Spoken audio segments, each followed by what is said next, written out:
Hello everyone, and welcome back to Mr. Sleepy Crime. I know many of you enjoy listening to these stories as you fall asleep. So before you drift off, I'd love for you to leave a comment letting me know where in the world you're tuning in from. And if you're enjoying the story, don't forget to like and subscribe. It really helps the channel grow. Before we begin, I want to acknowledge that this story involves real people and real tragedies. We tell these stories not for entertainment, but to remember the victims and perhaps help others recognize the warning signs that could prevent similar tragedies. For the best experience, feel free to lower the volume a little, just enough to let the story gently carry you off to sleep. Alright, please get comfortable, dim the lights, and let's dive into tonight's first story.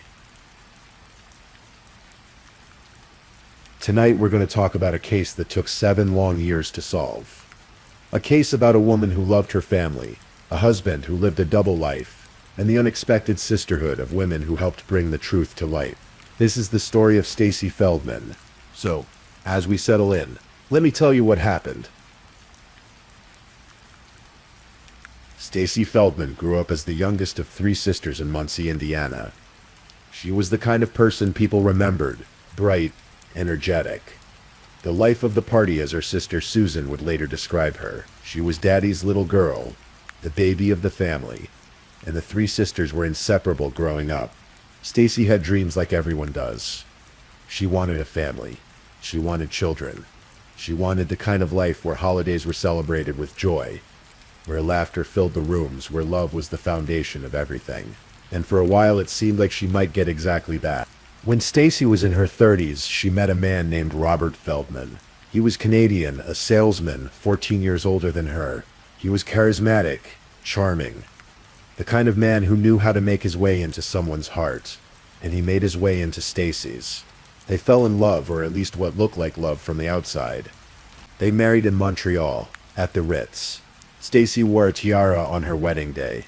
It was, she hoped, the beginning of her fairy tale. The couple settled in Denver, Colorado, in a comfortable home in the suburbs. They had 2 children together, first a daughter, then a son. Stacy threw herself into motherhood and community involvement. She worked for a nonprofit organization dedicated to finding a cure for liver disease.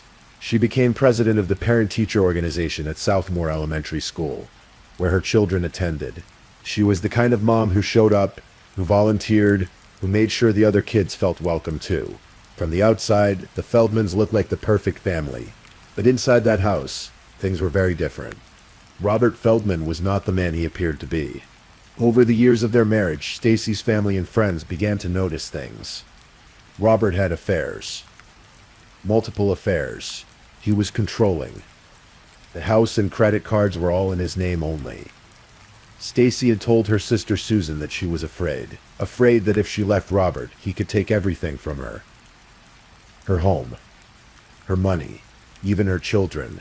The couple separated multiple times. They would talk about divorce. Stacy would pack up and leave, determined to start over, but then Robert would promise to change. He'd go to therapy. He'd swear it would be different this time. And Stacy, hopeful and tired, would go back. There were signs that Stacy was struggling. She had rheumatoid arthritis, a chronic condition that caused her pain and fatigue. Despite this, she worked. She had to work because Robert's job history was spotty at best. The financial pressure fell on her shoulders even as her body fought against her. But Stacy kept going. She showed up for her kids. She showed up for her community. She kept a smile on her face even when things at home were falling apart. And Robert was living a secret life. In February 2015, just weeks before Stacy's death, Robert Feldman created a profile on Tinder, but he didn't use his real name. He called himself Robert Wolf. He could have called himself Mike Reed. He had multiple profiles on various dating apps, each with different names, different ages, different religious affiliations. On one app, he claimed to be a conservative Jew in his mid-50s. On another, a Reformed Jew in his mid-40s. He was whoever he needed to be to attract attention. On Tinder, he matched with a woman named Susan McBride. Susan was living in Denver at the time. She was single, navigating the world of online dating like so many people do. When she matched with the man calling himself Robert Wolf, he seemed nice enough. They exchanged messages, playful messages. Nothing too serious at first. Guess who? Just a little egg to tease you, Susan. Messaged at one point, sending a photo of fuzzy slippers in her ankle. Robert replied quickly. So are those legs? Can I see more? Just how risque do you think I am? Susan wrote back. I need to meet you first. Toes would be a good next step. I agree, we should meet. Robert responded. When can I see your toes? They decided to meet for coffee on February 23rd, 2015. At a Starbucks. Susan remembered the meeting clearly later. It was easy. Friendly. There was no awkward silence. No uncomfortable pauses. After the date, she remembered thinking to herself, this is a nice guy. Robert had told Susan that he was separated from his wife. He said his wife was an absentee mother, barely involved in their children's lives. He painted a picture of a marriage that had ended long ago, of a man just waiting for the paperwork to be finalized. Susan believed him. A few days later, Susan invited Robert over for dinner at her apartment. The evening went well. They talked, they laughed. And yes, they had sex. It felt like the beginning of something, maybe, but then Robert started to change. He began canceling plans, making excuses. When Susan tried to look him up online using the names he'd given her, she couldn't find anything. No social media profiles. No records. Nothing. It didn't add up. Susan started to get suspicious. She asked Robert about it, and he had an explanation ready. He said he'd once been the victim of a stalker. That's why he kept his online presence so minimal. He convinced her to give him another chance. He reminded her that he was separated, that he just needed privacy for his safety. So Susan decided to do her own research. She searched online and eventually found something. She found a woman named Stacy Feldman listed as the president of the PTO at Southmore Elementary School. The more Susan dug, the more she realized. Robert wasn't separated at all. He was married, very much married, and his wife wasn't an absentee mother. She was active, involved, present in their children's lives. Susan felt sick. She'd been lied to, used. And Stacy, this woman she'd never met, deserved to know the truth. On the morning of March 1st, 2015, Susan McBride sent an email to Stacy Feldman. It was a Sunday. For the Feldman family, it started like any other Sunday. Stacy woke up. The family had breakfast together. Their daughter, who was 9 years old at the time, would later remember that morning clearly. She said her mother seemed happy, normal. There was talking, nothing seemed unusual. It was just another morning. At 8:30 that morning, Robert took the children to Temple Sinai for religious school.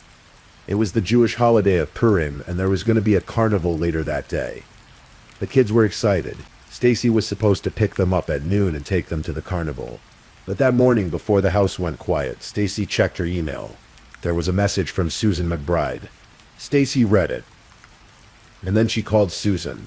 Susan McBride answered the phone. Probably nervous. Probably unsure of what kind of reaction she'd get. But Stacy surprised her. She was kind. She was sweet. She wasn't angry. Not at Susan anyway. I'm so sorry he did that to you, Stacy told Susan. She confirmed that she and Robert were not separated. She told Susan that Robert had cheated on her before, multiple times. This wasn't new, but this time Stacy said something different. I'm done with him, Stacy said. The phone call lasted just a few minutes. It happened around 8:45 in the morning. When they hung up, Susan probably felt relieved that Stacy had taken it so well. And Stacy probably felt a weight lift off her shoulders. Done. Finally done. At 10 hours in that morning, Stacy sent a text message to a friend. She was alive, going about her day, but noon came and went. And Stacy never showed up at the temple to pick up her children. The school administrators waited. They tried calling. No answer. The children waited with the teacher, confused about where their mother was. Finally, at 1:00 in the afternoon, Robert Feldman arrived to pick them up. He took the children to the carnival. The daughter had won prizes and couldn't wait to show her mother. They spent time at the carnival, and then Robert drove them home. When they walked into the house, the daughter started to go upstairs, excited to show her mother what she'd won. But Robert called her back. Go back downstairs and put your coat away, he told her. And then, from the balcony, Robert screamed, "There's an emergency! Go to the neighbor's house!" So the children ran to the neighbors, frightened and confused. Robert Feldman called 911. The call came in around 3 hours in the afternoon. Robert Feldman told the dispatcher that he'd just returned home and found his wife unresponsive in the bathtub. The water was running, he said. She was in the shower. He'd pulled her out, tried to help, but she wasn't breathing. Paramedics arrived quickly. Firefighters arrived.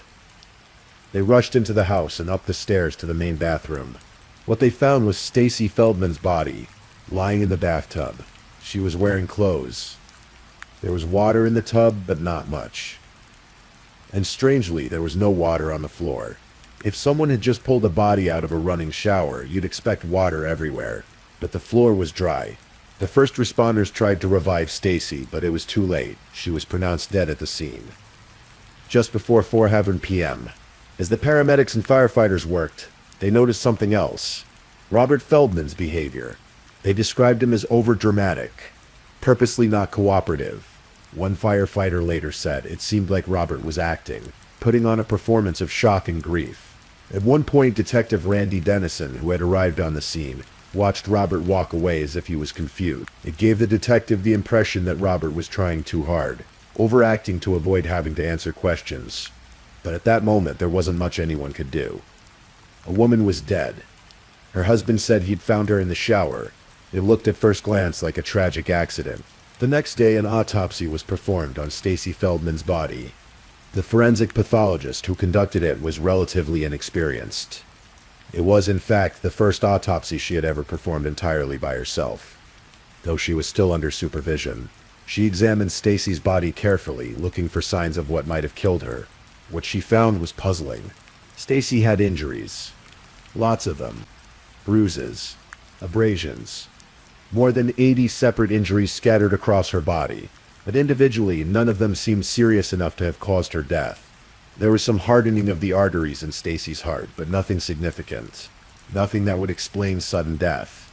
The pathologist noted that Stacy's body had been found in water, and that drowning couldn't be completely ruled out. But there was no clear evidence of drowning either. Robert had told police that Stacy had consumed a marijuana edible the night before. He also mentioned that she'd been sick, dealing with her chronic health issues. Maybe he suggested she'd had some kind of medical episode in the shower. But when toxicology reports came back, they contradicted Robert's story. There was no marijuana in Stacy's system. No THC at all. Robert had also claimed Stacy had fentanyl patches on her body for pain management. But the autopsy revealed no fentanyl in her system either. In the end, after examining everything, the medical examiner made a ruling. Cause and manner of death, undetermined. Stacy Feldman's death was not classified as a homicide. It was a mystery. An unexplained death, a tragic accident that couldn't be explained. The case, it seemed, was closed before it ever really began. But not everyone accepted that conclusion. When Susan Oldman, Stacy's older sister, received the phone call from her father that Sunday afternoon, telling her that Stacy was dead, her first thought was immediate and certain. Her husband killed her. Susan didn't have proof. She didn't have evidence. But she knew Robert. She'd known him for years.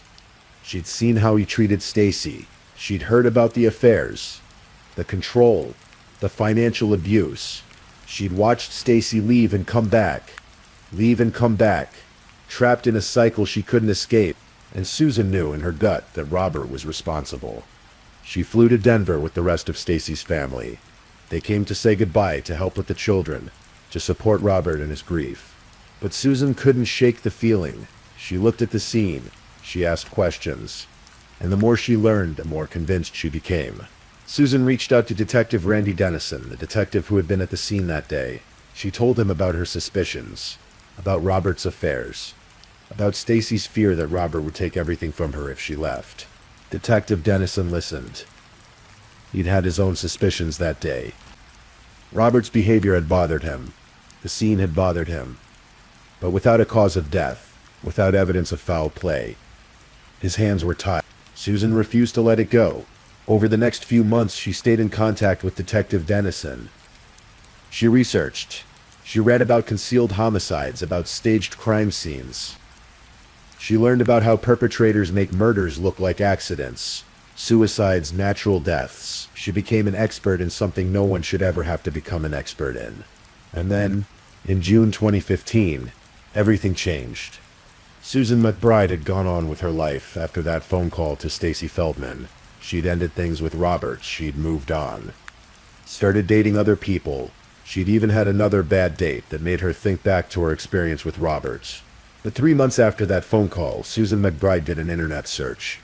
She was curious. She wondered if maybe Stacy and Robert had gotten divorced. If maybe Robert's lies had been exposed and the marriage had ended. Instead, what Susan found was Stacy Feldman's obituary. And the date of death was March 1st, 2015. The same day Susan had called her, Susan McBride's blood ran cold. She felt physically ill. She knew immediately what it meant. Stacy had died within hours of their conversation. Hours after learning about Robert's affair. Hours after saying those words, "I'm done with him." Susan tried to call a homicide detective, but couldn't get through. So she called Crime Stoppers. "I just realized," she told them, "that someone I was dating and told his wife he was cheating on her. She died the same day I spoke to her, and I felt I needed to call you and tell someone this." Her call was forwarded to Detective Dennison. Finally, he had a motive. With Susan McBride's information, Detective Dennison began to piece together a timeline. Stacy Feldman found out about Robert's affair around 8:45 a.m. She told Susan McBride she was done with him. She sent a text to a friend at 10:30 a.m. Still alive.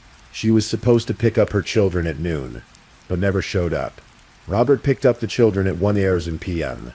An hour late, he took them to the carnival and didn't return home until after 3 p.m. when he called 911. Detective Dennison looked closer at Robert's story. Robert had initially said he left the house at 8:30 a.m. and didn't return until 3 p.m. But later he changed his story. He said he'd come home briefly in between, maybe around noon, to change clothes, clean the garage, and work out in a park. But he claimed he never saw Stacy during that time. It didn't make sense. If Robert came home around noon and Stacy was there, how did he not see her? And if something happened to Stacy in the shower, when exactly did it happen? Detective Dennison also discovered something else. A month after Stacy's death, in April 2015, Robert Feldman received a payout from Stacy's life insurance policy, $750,000. The policy had been purchased 5 years earlier, a standard life insurance policy for a married couple. But the timing was notable, and Robert wasn't grieving quietly. Detective Dennison learned that Robert had continued using dating apps. After Stacy's death, he'd gone on dates with at least 5 different women. He was active on multiple platforms, using different names, different profiles, still lying about who he was. One woman, Stephanie Shoemaker, would later accuse Robert of sexual assault after a date. Another woman, who'd met Robert on a dating app while he was out on bail and under house arrest, would describe how Robert kept trying to get her to come to his house for a second date. When she asked why they couldn't meet in public, Robert admitted he had legal troubles and wasn't allowed to leave his home. But despite all these red flags, despite the timeline, despite Susan McBride's testimony, the investigation was stalled. The medical examiner's report said cause of death, undetermined. Without a clear cause of death, prosecutors couldn't bring murder charges. Susan Altman refused to give up. Susan Altman spent years searching for answers. She educated herself on strangulation, on domestic violence, on how killers cover their tracks. She reached out to organizations, to experts, to anyone who might be able to help. In 2017, she connected with the Training Institute on Strangulation Prevention. This organization specializes in identifying concealed homicides and training law enforcement to recognize when a death that looks like an accident is actually murder. Through the institute, Susan was introduced to Dr. Bill Smock. Dr. Smock was a forensic pathologist and emergency room doctor with extensive experience. He testified in thousands of cases, including high-profile ones like the Breonna Taylor case in Louisville and the George Floyd case in Minneapolis. He specialized in strangulation and in-custody deaths. He knew what to look for. Susan Altman and Detective Dennison sent Dr. Smock everything they had, autopsy reports, photographs of Stacy's body, photographs of the scene, toxicology reports. Dr. Smock spent months reviewing the materials, and when he finished, he came to a conclusion that the Denver Medical Examiner's Office had missed. Stacy Feldman was murdered. Dr. Smock identified injuries that told a story. Stacy had more than 80 bruises and abrasions on her body. She had petechia, tiny hemorrhages in her eyes that are a classic sign of strangulation. She had bruising and trauma around her mouth and nose, including a chipped tooth suggesting that someone had pressed hard against her face to smother her. The injuries indicated that someone had held Stacy down. Dr. Smock believed the attacker had pinned her upper arms with their knees, holding her in place while they pressed against her nose and mouth, suffocating her. There was also evidence that Stacy had been dressed when the attack occurred. There were imprints of clothing pressed into her skin, created by the pressure of being held down, and there was no bruising around the imprint of a fallen metal shelf that her body had been lying on in the shower, which meant Stacy was already dead when she came into contact with it. The scene, Dr. Smock concluded, had been staged. Stacy Feldman had been strangled and suffocated. Then her body had been undressed, placed in the shower, and the water turned on to make it look like an accidental drowning or slip. With Dr. Smock's report, the Denver District Attorney finally had enough evidence to move forward. On February 14, 2018, nearly 3 years after Stacy's death, Robert Feldman was arrested and charged with first-degree murder. He pleaded not guilty. The case made headlines. A Denver man accused of killing his wife hours after she discovered his affair. A wife who'd been failed by an initial investigation, whose death had been dismissed as undetermined. A sister who wouldn't give up. Robert was held in jail, initially, but after a preliminary hearing, a judge ruled that the prosecution hadn't met the standard for holding him without bail. Robert was released on a $1 million bond and placed under house arrest with an ankle monitor. For years, while the case slowly made its way through the courts, Robert Feldman lived at home. He went on bike rides around Denver, posting the routes online despite being on house arrest. He continued to try to date women, inviting them over to his house when he couldn't leave. The trial was delayed again and again, first because of legal challenges, then because of the COVID-19 pandemic. The doctor who had performed Stacy's original autopsy now lived in California and refused to travel to Denver during the pandemic to testify. Susan Altman waited. Stacy's children waited. Justice waited. Finally, in April 2022, 7 years after Stacy's death, the trial began. The trial lasted 9 days. The prosecution presented their case methodically.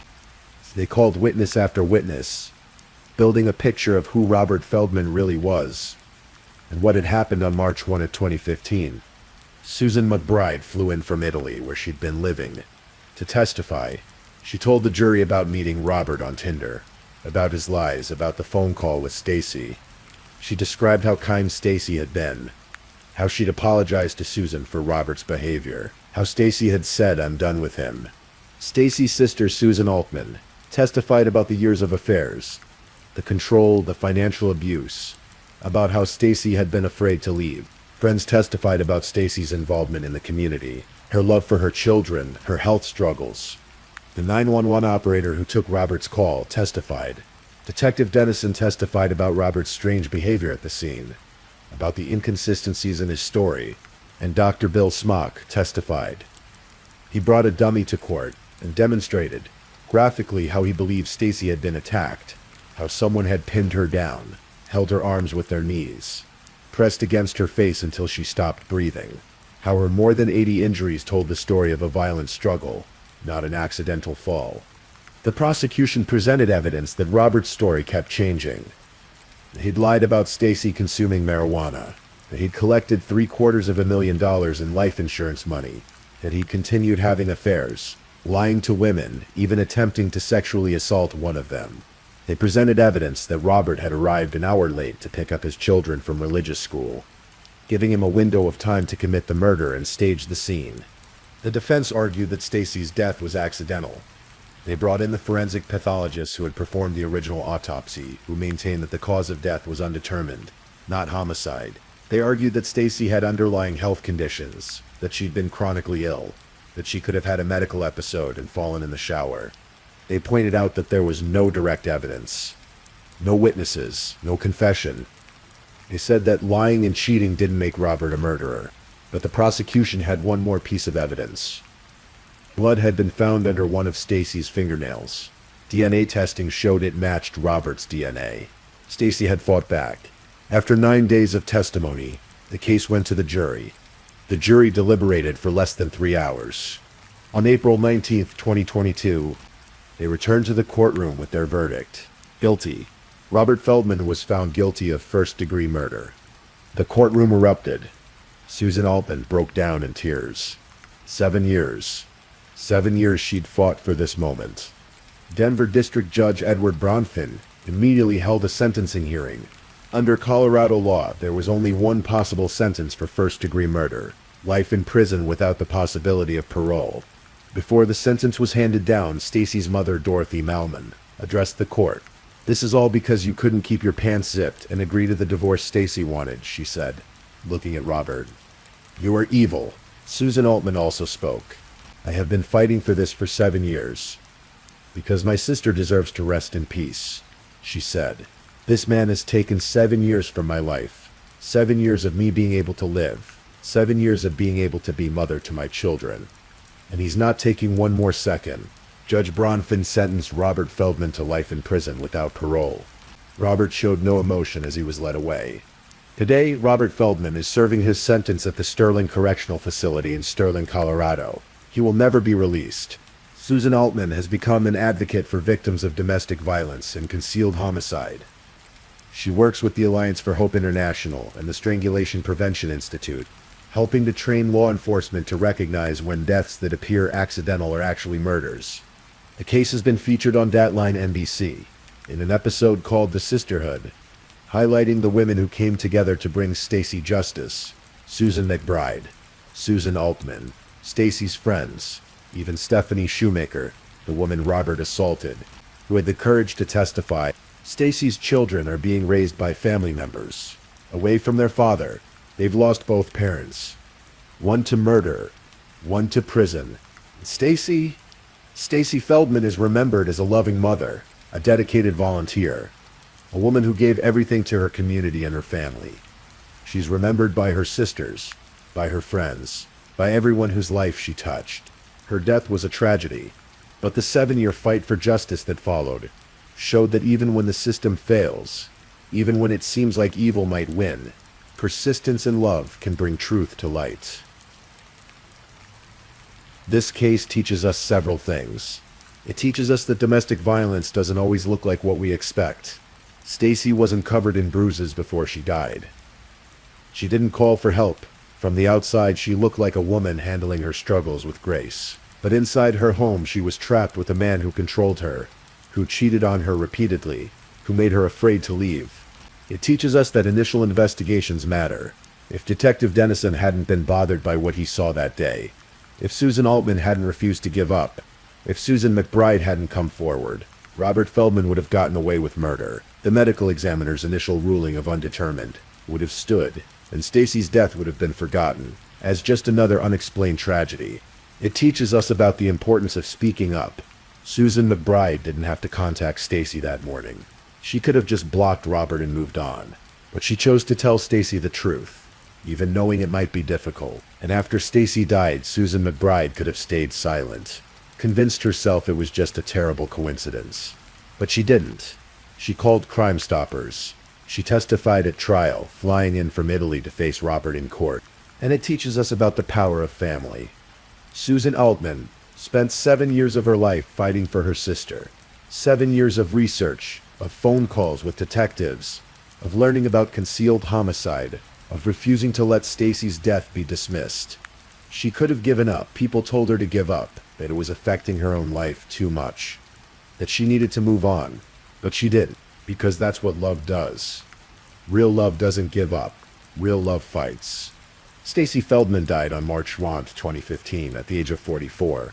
But because of the people who loved her, because of the women who banded together to seek justice, her death was not in vain. The truth came out, justice was served, and Stacy Feldman can finally rest in peace.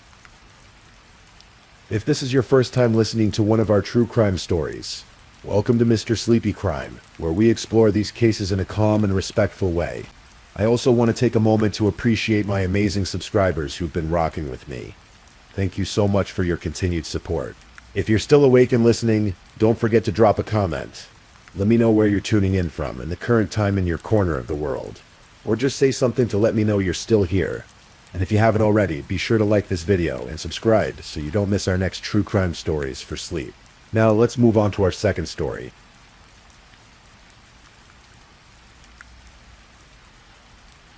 Story 2. In the small Oklahoma town of Duncan, where everyone knows everyone, and Sunday mornings are quiet save for the church bells, there was a family that seemed to embody the American dream. The Urbys were fixtures in their community, respected, admired, and by all accounts genuinely kind. John Irby had ink in his veins, continuing his family's newspaper legacy. His father before him had been a publisher, and John followed that path with dedication and pride. He worked at the Marlowe Review, a weekly paper with modest circulation but deep roots in the community. John's wife, Joy, though everyone called her Tinker, worked alongside him at the paper.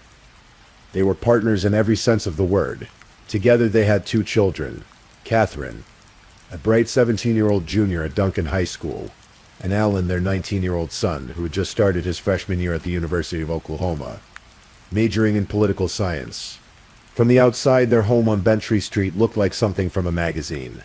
It sat in one of the wealthiest neighborhoods in Duncan, the stately house that spoke of success earned through hard work and dedication. The Herbys were the kind of neighbors who would help jumpstart your car on a cold morning or help you search for a lost pet. They were woven into the fabric of their community, attending local events, supporting their children's activities, and maintaining their small-town newspaper with the understanding that local journalism mattered. But inside that picture-perfect home, something had gone terribly wrong with their eldest child. Alan Ruby was born on March 1st, 1995. He grew up with every advantage: private schools, extracurricular activities, a stable and loving home. His parents encouraged his interests and supported his ambitions. By all accounts, he should have been thriving. Instead, Alan developed an obsession that would ultimately destroy everything. He wasn't obsessed with drugs or alcohol or any of the typical pitfalls that ensnare young people. Alan Ruby was obsessed with appearing wealthy. Not being wealthy, appearing wealthy. There's a crucial difference, one that would prove fatal. Alan attended Duncan High School, where he was an average student academically, but what set him apart wasn't his grades or his athletic prowess or even his charm. It was his materialism. Friends and classmates noticed early on that Alan had a fixation on expensive things. He wore designer clothes, flaunted luxury items, and made sure everyone knew about his family's money, or what he claimed was his money. On his Facebook page, Alan described himself as an up-and-comer from Oklahoma, striving for the best life has to offer. He posted photos of himself in expensive locations, tagged his pictures with the word expensive, and cultivated an image of affluence and sophistication. He talked about becoming a plastic surgeon after college, about being a male model, about all the grand things his future held. He mocked people who ate instant noodles, as if financial struggle was beneath contempt rather than a reality most college students face. But here's what Alan didn't advertise on social media. None of it was real. The money wasn't his. The lifestyle wasn't sustainable, and his parents, John and Tinker, were growing increasingly concerned about their son's spending habits, and his apparent inability to understand the value of money or the importance of living within one's means. In February of 2014, Alan wrote something revealing on an online blog. He described himself as a shopaholic and said, quite explicitly, being a shopaholic is not a bad thing. He went on to detail the rush he got from spending money. There is no bigger rush than getting to the register at a store and swiping your credit card, and in that moment you are waiting for the screen to say approved. You start to get heart palpitations and you get a rush of adrenaline. By the time she is handing your stuff to you, you are so high on adrenaline, the $15,000 total does not even faze you until you've gotten home and see the receipts. $15,000 in a single shopping trip for a 19-year-old college freshman. And according to Alan, the amounts didn't even register until later. This wasn't casual spending. This was something else entirely, a compulsion, an addiction, a need that went beyond wanting nice things and entered the realm of genuine psychological dependency. But where was this money coming from? Alan wasn't working. He wasn't running a successful business. The money came from his parents, who had worked hard their entire lives to build their newspaper business and provide for their family. And increasingly, John and Tinker were saying no. Then came the trip to Europe in the summer of 2013. Alan desperately wanted to travel overseas, to experience Paris and London and Rome, to post photos of himself living what he considered the good life. There was just one problem. His parents had cut him off financially. They were trying to teach him responsibility, trying to help him understand that money doesn't appear magically and that actions have consequences. Alan's solution was both simple and devastating. He opened a credit card account in his grandmother's name, his paternal grandmother, Janice Ruby. He used her information, her social security number, her identity, all without her knowledge or permission. And then he flew to Europe. For a month, Alan lived it up overseas. He posted pictures from London, from the streets of Paris, from ancient sites in Rome. He stayed in nice hotels, ate at expensive restaurants, bought luxury items. When he returned to the United States in August 2013, he had racked up nearly $5,000 in charges on his grandmother's stolen credit card. John H. Ruby discovered what his son had done. And here's where you can see the character of the man who would later be murdered by his own child. John reported his son to the police. He didn't cover it up. He didn't make excuses. He believed in accountability and consequences, even when it meant his own son would face legal trouble. Alan was arrested and charged with credit card fraud, a felony. In January of 2014, he pleaded guilty. Because he was young and had no prior criminal record, he was placed in a delayed sentencing program for young offenders, essentially a second chance. He was ordered to undergo drug and alcohol awareness counseling, to pay restitution, and to stay out of trouble. He was placed on probation, but Alan didn't learn his lesson. If anything, his resentment grew. He was attending the University of Oklahoma now, living in the dorms in Norman, about an hour north of Duncan, and he was still spending money he didn't have. He wore a Rolex watch. He had Louis Vuitton shoes. He flew first class when he traveled. His roommates and friends at OU noticed his spending habits. Some found it impressive. Others found it concerning.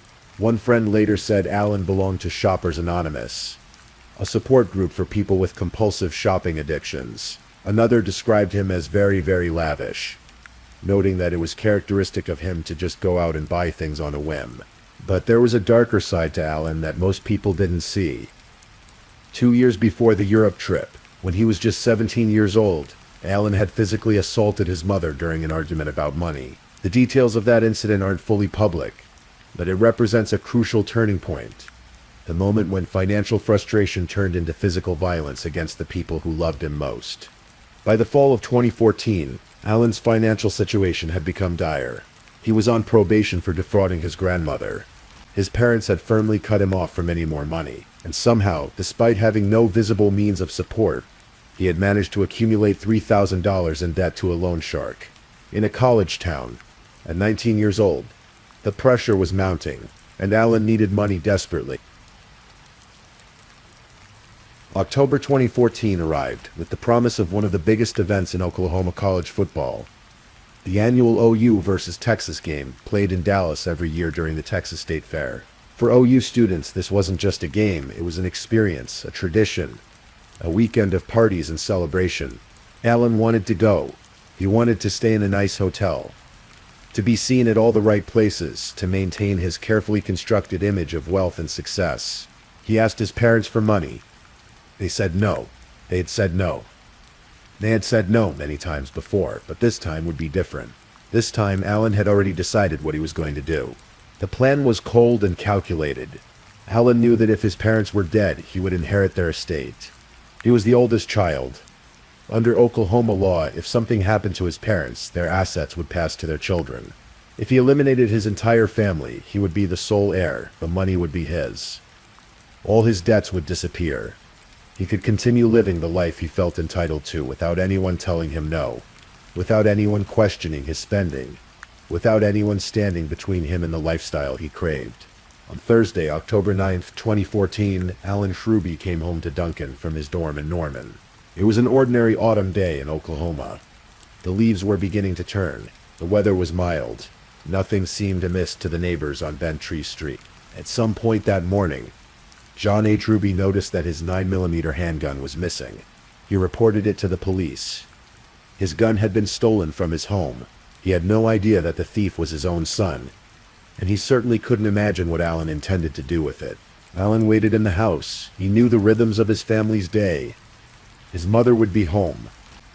Sister Catherine would be washing her car outside. She was meticulous about things like that, responsible in all the ways Alan wasn't. His father would come home from work around 7 or 8 in the evening. When Tinker Ruby entered the kitchen, her 19-year-old son was waiting for her with his father's gun. She turned toward him. Perhaps she was surprised to see him home. Perhaps she was about to ask him a question. Perhaps she smiled at her eldest child. We'll never know what her last thoughts were. Alan shot his mother in the head. She fell to the floor, but she was still showing signs of life. In his later confession to police, Alan said he fired a second shot into her. His mother, the woman who had given birth to him, who had worked alongside his father to provide for the family, who had tried to teach him right from wrong, died on her kitchen floor at her son's hand. Catherine had been outside washing her car. She was 17, a junior in high school, with her whole life ahead of her. When she came into the kitchen, she encountered a scene from a nightmare. Her mother dead or dying on the floor, and her brother with a gun. Alan shot Catherine once. He told investigators later that he believed she died instantly. His younger sister, who had done nothing wrong, who had simply been in the wrong place at the wrong time, was murdered because she was an obstacle to her brother's inheritance. Then Alan waited. He waited for approximately an hour for his father to come home from the newspaper office. John Ruby, 50 years old, a man who had built his career on telling the truth, reporting the news and serving his community, walked into his home expecting dinner and an ordinary evening. Instead, his son shot him in the head. According to Alan's confession, his father said, "Ouch," as he fell to the ground. A heartbreaking and almost surreal detail. As if John's mind couldn't process what was happening quickly enough to understand that his own child had just murdered him. Alan noticed his father was still showing signs of life, so he shot him again. In the span of perhaps 2 hours, Alan Ruby had murdered his entire family, his mother, his father, his teenage sister, 3 people who loved him, who had given him every advantage, who had tried to help him even as they set boundaries around his destructive behavior, all dead on the floors of their Duncan home. But Alan wasn't finished. He was methodical now, covering his tracks. He took the surveillance footage from the home security system, evidence that would have shown his presence, his movements, his actions. He fled the house in the black Jeep Wrangler. His father had bought him as a gift. Even the vehicle he used to escape was provided by the man he just murdered. Alan drove to a nearby lake and disposed of the gun and the security system disc in the water. Then he went back to his dorm room at the University of Oklahoma in Norman. He had deliberately left his cell phone there so that any location pings would show he'd been at school, not in Duncan. It was meant to be his alibi.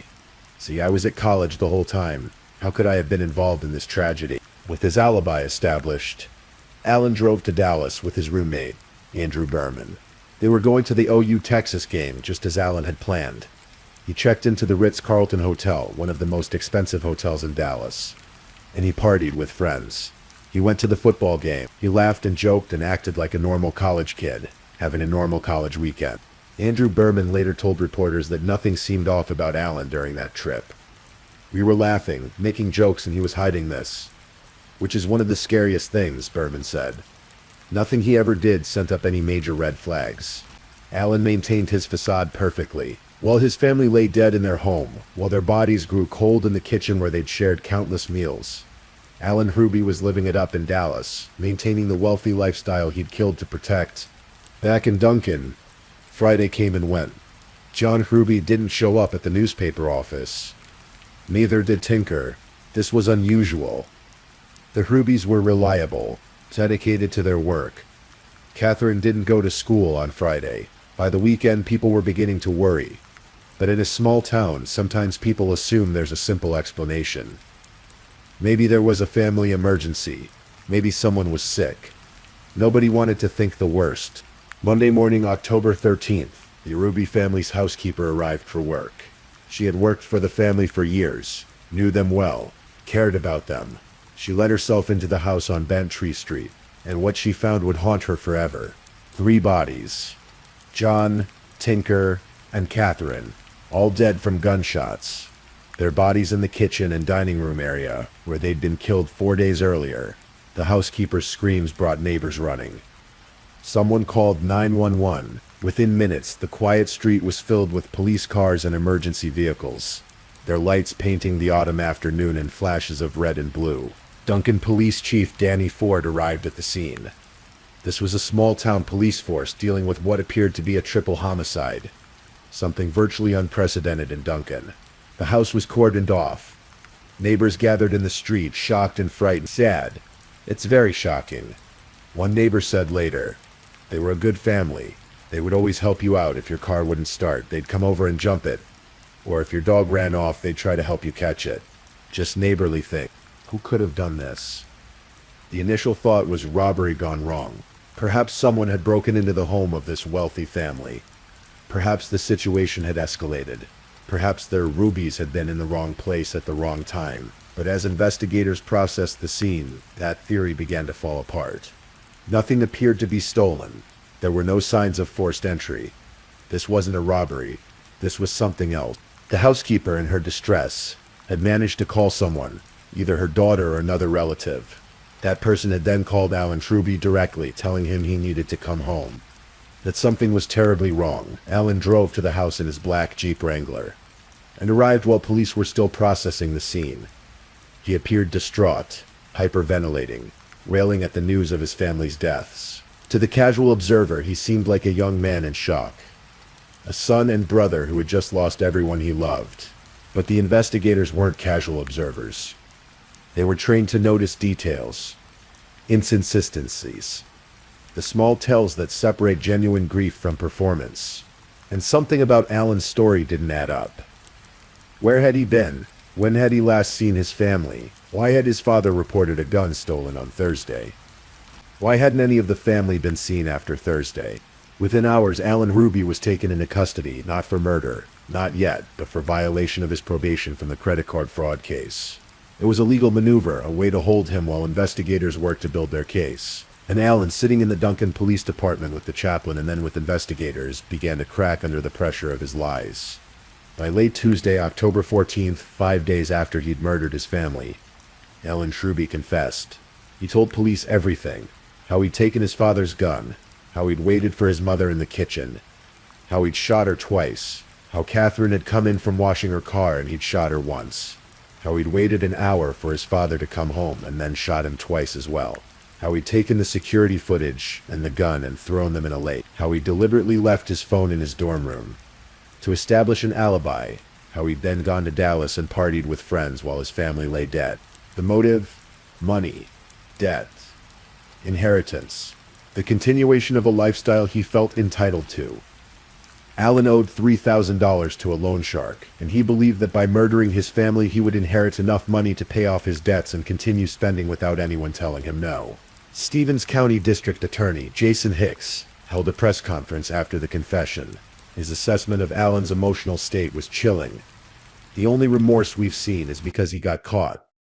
Not remorse for killing 3 people. Not grief at the loss of his family. Just regret at being caught.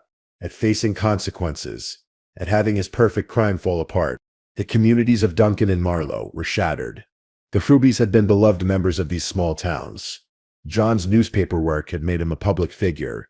Someone people trusted to tell their stories fairly. Tinker had been known for her kindness. Catherine had been a bright young woman, with her whole future ahead of her. And now they were gone, killed by someone they'd loved and trusted implicitly. On October 16th, prosecutors formally charged Alan Ruby with 3 counts of first-degree murder. The case moved forward, and as it did, more details emerged about Alan's life. His spending, his lies, his violence. The assault on his mother 2 years earlier, the stolen credit card and the trip to Europe. The Rolex watch and designer shoes purchased with money he didn't have. The social media posts bragging about wealth that wasn't his. A pattern emerged of a young man who felt entitled to luxury and would do anything, even commit murder to maintain his facade.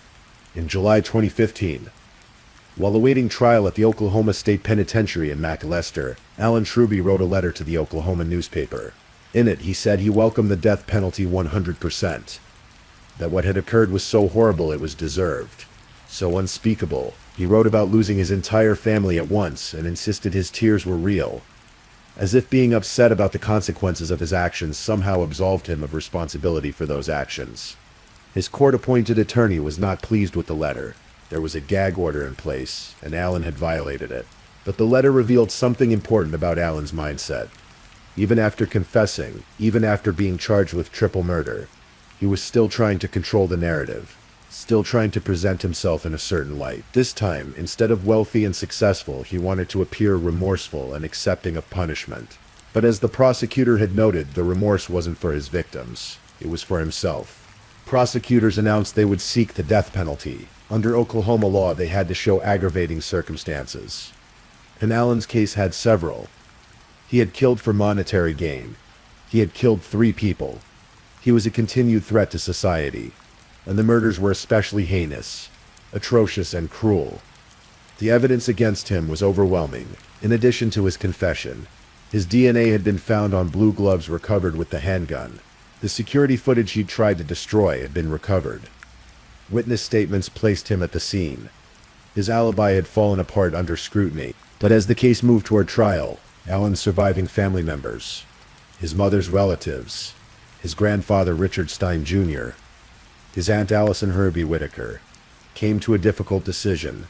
They didn't want years of trials and appeals. They didn't want to relive the murders over and over in courtrooms. They didn't want the possibility of Alan eventually profiting from his crimes through book or movie deals. They wanted closure, and they wanted it now. On March 10, 2016, Alan Hertry made a surprise appearance in Stevens County District Court before District Judge Ken Graham. He was there to accept a plea deal. In exchange for avoiding the death penalty, Alan would plead guilty to 3 counts of first-degree murder and accept 3 consecutive life sentences without the possibility of parole. He would waive his rights to appeal. He would agree to have no contact with his family members or with the media. He would agree not to profit in any way from the murders. District Attorney Jason Hicks agreed to the deal at the request of the victims' family members, though we personally still believe the death penalty was appropriate. They came to me last week and told me they did not want to go to trial and didn't want the stress of trial, Hicks explained. The family wanted swift justice and the certainty that Alan would never be free again. In court that day, Alan Ruby wept and trembled as he described the murders, in his own words, speaking in a low voice about shooting his mother, his sister, his father. It was the first time many people had heard directly from him about what he'd done. The courtroom was packed with family members, community members, reporters. The weight of what had happened hung heavy in the air. When it came time for victim impact statements, the family's pain and anger were palpable. Richard Stein Jr., Alan's grandfather, said simply, "My only comment to the boy is, may God have mercy on your soul." Allison Ruby Whitaker, John's sister and Alan's aunt, had written a statement that prosecutors read aloud. "I have known the killer since he was born and spent many holidays and vacation time as family over the years. The killer was part of our family, but no more. He has destroyed that family by his evil and insidious acts. If there were ever a definition of evil, it would be the killer who took our family. I want him never to hurt another soul or to ever see him again." The family members refused to speak directly to Alan. Most wouldn't even look at him. He had ceased to be family to them. He was simply the killer, a monster who had worn a familiar face. Judge Graham accepted the plea deal and sentenced Alan Ruby to 3 consecutive life sentences without the possibility of parole. He will never be out of prison again, District Attorney Hicks confirmed at a press conference following the hearing. Alan Ruby is currently incarcerated at the R.B. Dick Connor Correctional Center in Hominy, Oklahoma. He will spend every remaining day of his life in prison. He will never attend another football game. He will never shop at luxury stores. He will never travel to Europe or stay at the Ritz-Carlton. He will never graduate from college or become a plastic surgeon. All the things he killed for the money, the lifestyle, the appearance of wealth are forever out of his reach. But perhaps the most fitting punishment is the one his family imposed. He is forgotten by those who loved him. His name is not spoken with affection. He is not mourned or missed. He simply exists. A cautionary tale about entitlement and greed, about the difference between wanting and needing, about the catastrophic consequences of valuing things over people. In Duncan and Marlowe, people still remember the Rubys, not Alan, but John, Tinker and Catherine. They remember John's dedication to journalism and community service. They remember Tinker's kindness in her partnership with her husband. They remember Catherine's youth and promise, a life cut short before it truly began. The Marlowe Review continued publishing after John's death, carrying on the work he'd loved. The community came together to support each other, to process their grief and shock, to try to understand how something so unthinkable could happen in their quiet corner of Oklahoma. There's an old saying, the love of money is the root of all evil. Ellen Fruby's story proves it. Not money itself, but the love of money, the worship of materialism, the belief that possessions and appearances matter more than human life, more than family, more than love itself. 3 people died because a 19-year-old boy couldn't face the word no. 3 people died because someone valued a Rolex watch and a hotel room, and a shopping addiction, more than he valued his mother's life, his father's life, his sister's life. 3 people died because someone believed he was entitled to a lifestyle he hadn't earned, and would do anything, even commit murder to maintain the illusion of wealth. The house on Bent Tree Street still stands, though the Fruby family will never gather there again for Sunday dinners or holiday celebrations. The stately home in Duncan's wealthiest neighborhood holds the echoes of 3 murders, 3 lives ended by someone who should have protected them, someone who was supposed to love them. And Alan Ruby sits in prison, living with what he's done, living with the knowledge that he threw away, not just 3 lives but his own life as well. For what? For money he never inherited. Because Oklahoma has a Slayer statute, a law that prevents killers from profiting from their victims' estates. For a weekend in Dallas that he can never repeat. For a lifestyle that was always built on lies and other people's money. In the end, Alan Ruby got exactly what he wanted, to be the sole survivor of his family, to be someone people talk about and remember, but not in the way he imagined.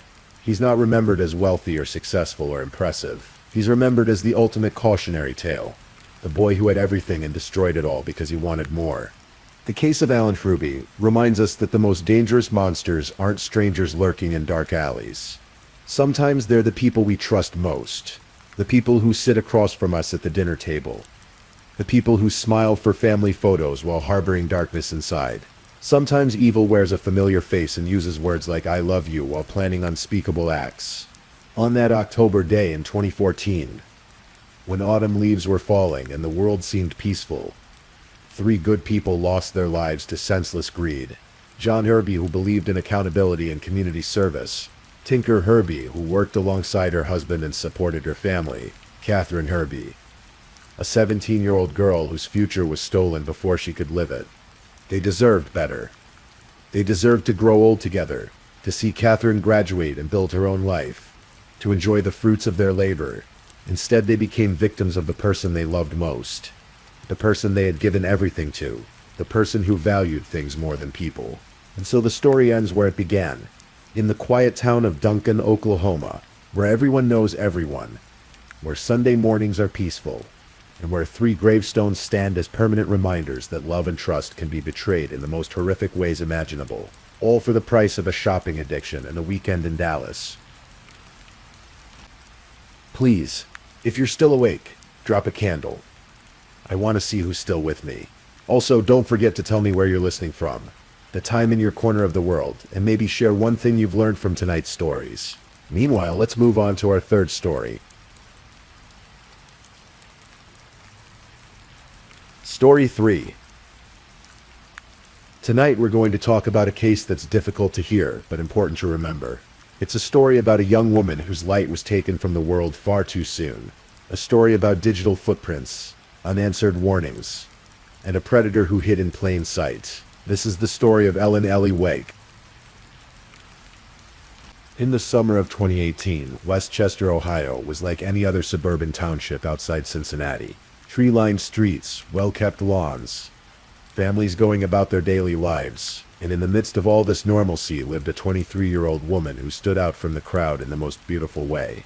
Ellen Wake, though everyone who knew her called her Ellie, was what her friends described as a free spirit.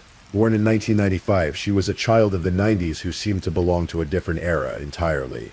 Her friends called her a flower child, a hippie born in the wrong decade. She wore tie-dye and neon yellow lipstick.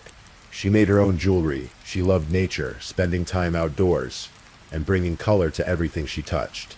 She was the light in a dark room, one friend would later say. Another described her as a ray of sunshine, a sunflower, someone whose smile could brighten the darkest of days. Ellie lived with her mother, Tamara, in Westchester Township. She had a father, David, a stepmother, Christy, and a sister, Laura, who was close to her. She had cousins and aunts and uncles and a wide circle of friends who all seemed to orbit around her infectious energy. If you met Ellie, you couldn't help but love her. She had a way of making people feel important, of checking in on them, of putting others before herself. But beneath the brightness, beneath the colorful exterior and the carefree spirit, Ellie was living with fear. A fear that had been growing since February of 2018. A fear that, despite her best efforts to seek help, would ultimately consume her. It started with text messages. Sometime in February 2018, Ellie began receiving harassing texts from an unknown number. At first, they might have seemed like spam, like a wrong number, but they continued, and they became more specific, more personal. The messages came from someone calling himself Micah Yao. They were unwanted, persistent. Then in April, something happened that transformed Ellie's concern into genuine terror. On April 11, 2018, Ellie's mother, Tamara, called the Westchester Police Department. Someone had sent Ellie a video. Not just any video. A video of Ellie herself, sitting at her dining room table inside her own home. The angle of the shot made it clear. Whoever had filmed this had been standing outside, on her patio, looking in through the window, watching her. Ellie filed a police report. Officer James Thomas took her statement. She told him about the months of harassing messages, about this mysterious Mikhail who wouldn't leave her alone. She provided emails, screenshots, and the link to the disturbing video. She was doing everything right. Exactly what victims of stalking are told to do. Report it, document it, create a paper trail. But Officer Thomas made critical errors. He didn't scan in the emails. He didn't add the video link to the stalking report. He didn't log the evidence into Property. When Ellie sent him a follow-up email on May 11, 2018, saying she'd received additional texts, he didn't document that either. The Westchester Police Department did increase patrols around Ellie's home, but without the full picture, without all the evidence properly cataloged and investigated, they couldn't see the full scope of what was happening. They couldn't know who was behind it, and Ellie knew something was very wrong. She was terrified. She had friends stay overnight with her because she was too scared to be alone. Her friends watched her anxiety grow with each passing week. They saw her look over her shoulder, check her phone with dread, wonder who was watching her. But here's what nobody knew at the time. The person watching Ellie wasn't some stranger from the internet. He wasn't even far away. The man terrorizing Ellie Wake lived less than a quarter mile from where her body would eventually be found, on Bluffs Drive in Liberty Township. His name was Michael Strauss, and he'd been obsessed with Ellie for much longer than anyone realized. Michael Strauss was 29 years old in the summer of 2018. To outward appearances, he seemed like an ordinary man living an ordinary life in suburban Ohio. But beneath that surface lurked something dark, something twisted, something that had been building toward violence for a long time. Investigators would later discover that Strauss's obsession with Ellie hadn't started in February 2018. According to police records, he had been stalking her since February 1, 2017. More than a year and a half before her death. He used multiple aliases, multiple phone numbers, spoof texting apps that masked his real identity. He posed as different people, trying to get close to her, trying to insert himself into her life. At one point, he even posed as her friend Nate. The real Nate was someone Ellie knew, someone she trusted. But the messages weren't from the real Nate. They were from Strauss, using a spoofed number, pretending to be someone he wasn't. When Ellie started getting suspicious, he kept up the charade. "What's this? I'm hearing about some creep following you." The fake Nate texted her. "Who is this?" Ellie wrote back, to a number she didn't recognize. Eventually she figured it out. "Leave me alone," she wrote. But Strauss didn't leave her alone. He couldn't. His obsession had grown beyond messages and texts. He was physically watching her, that video he'd sent. The one showing her at her dining room table hadn't just been filmed from outside her window. Investigators would later learn that Strauss had recorded himself while he watched her, engaging in a sexual act while he stood on her patio, camera pointed through the glass at an unsuspecting young woman just trying to live her life. The digital evidence against Strauss would eventually paint a picture of a man spiraling toward violence. His Google search history became a roadmap of his intentions. In March 2018, he searched for "How long does a dead body smell?" In early July, 3 weeks before Ellie went missing, he searched for missing girl in Hamilton and missing girl in Westchester, Ohio, reading 7 different articles about missing persons cases. On July 18, he searched for how to survive prison poster in Survivor's Guide to Prison. On July 20, just 10 hours before he would search for Ellie's name, he conducted 3 separate searches for the Cincinnati Strangler. His browsing history also revealed disturbing patterns of violent sexual content. Searches for forced rape while jogging, teen forced porn, sleep assault, jogging women porn, the kind of material that suggests not just a sexual interest but a violent fantasy waiting to manifest. Strauss's obsession wasn't limited to Ellie, either. He had filmed women jogging in nearby Mason, Ohio. Police would later connect him to an attempted abduction of a jogger in Mason in January 2018, where a masked man had attacked a woman from behind. After that incident, Strauss had repeatedly searched for news articles about the case, monitoring whether police are closing in. But his primary focus remained on Ellie. He searched for her home address. He monitored her social media pages. He created accounts like Help Ellie on Snapchat, always watching, always finding new ways to insert himself into her digital world. All of this evidence was invisible to Ellie, to her family, to the police who were trying to help her. All they knew was that someone was harassing her, that she was scared, that the situation was escalating. But they didn't know who.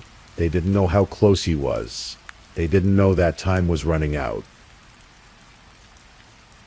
Sunday, July 29, 2018. Started like any other summer day in Westchester. Ellie was home, her mother out. Should have been an ordinary, unremarkable day. That evening, Ellie was texting with someone she believed was her friend Nate. She told Nate that she was home alone. It was a small detail, an innocent piece of information shared with what she thought was a trusted friend. But the person on the other end of that conversation wasn't her friend at all. It was Michael Strauss using his spoof app, still pretending, still waiting. That night, Ellie vanished. Nobody knows exactly what happened in those hours. Nobody knows how Strauss convinced her to come to his house on Bluffs Drive, or if he took her by force. But somehow, Ellie White ended up in Michael Strauss's basement. What we do know comes from Strauss's own later confession, though even that is unreliable. Self-serving, calculated to make him seem less monstrous than he was. According to Strauss, Ellie had agreed to participate in filming what he called a torture porn video. He claimed he had a contact in Los Angeles who would pay him $5,000 to $10,000 for such content. He claimed it was consensual. He claimed it was an accident. None of that was true. According to investigators and court records, Strauss placed plastic wrap in a plastic bag over Ellie's head. She died of asphyxiation, suffocation in his basement. He would later claim that he filmed her death using a GoPro camera, watched the video, then deleted it and threw away the memory card. That video has never been recovered. After Ellie was dead, Strauss treated her body with what prosecutors would later describe as conduct that would outrage reasonable community sensibilities. He wrapped her nude body in a blanket. He bound her with duct tape, the plastic still covering her head, tape at the base securing it. He carried her body across the street from his house into a field on Milliken Road, barely 3,000 feet from where he lived. He buried her there, in the summer heat, surrounded by nothing but grass and sky and the knowledge that he had extinguished something bright and irreplaceable. Then he went home. He went back to his life, and he waited to see if anyone would notice. 3 days passed before anyone reported Ellie missing.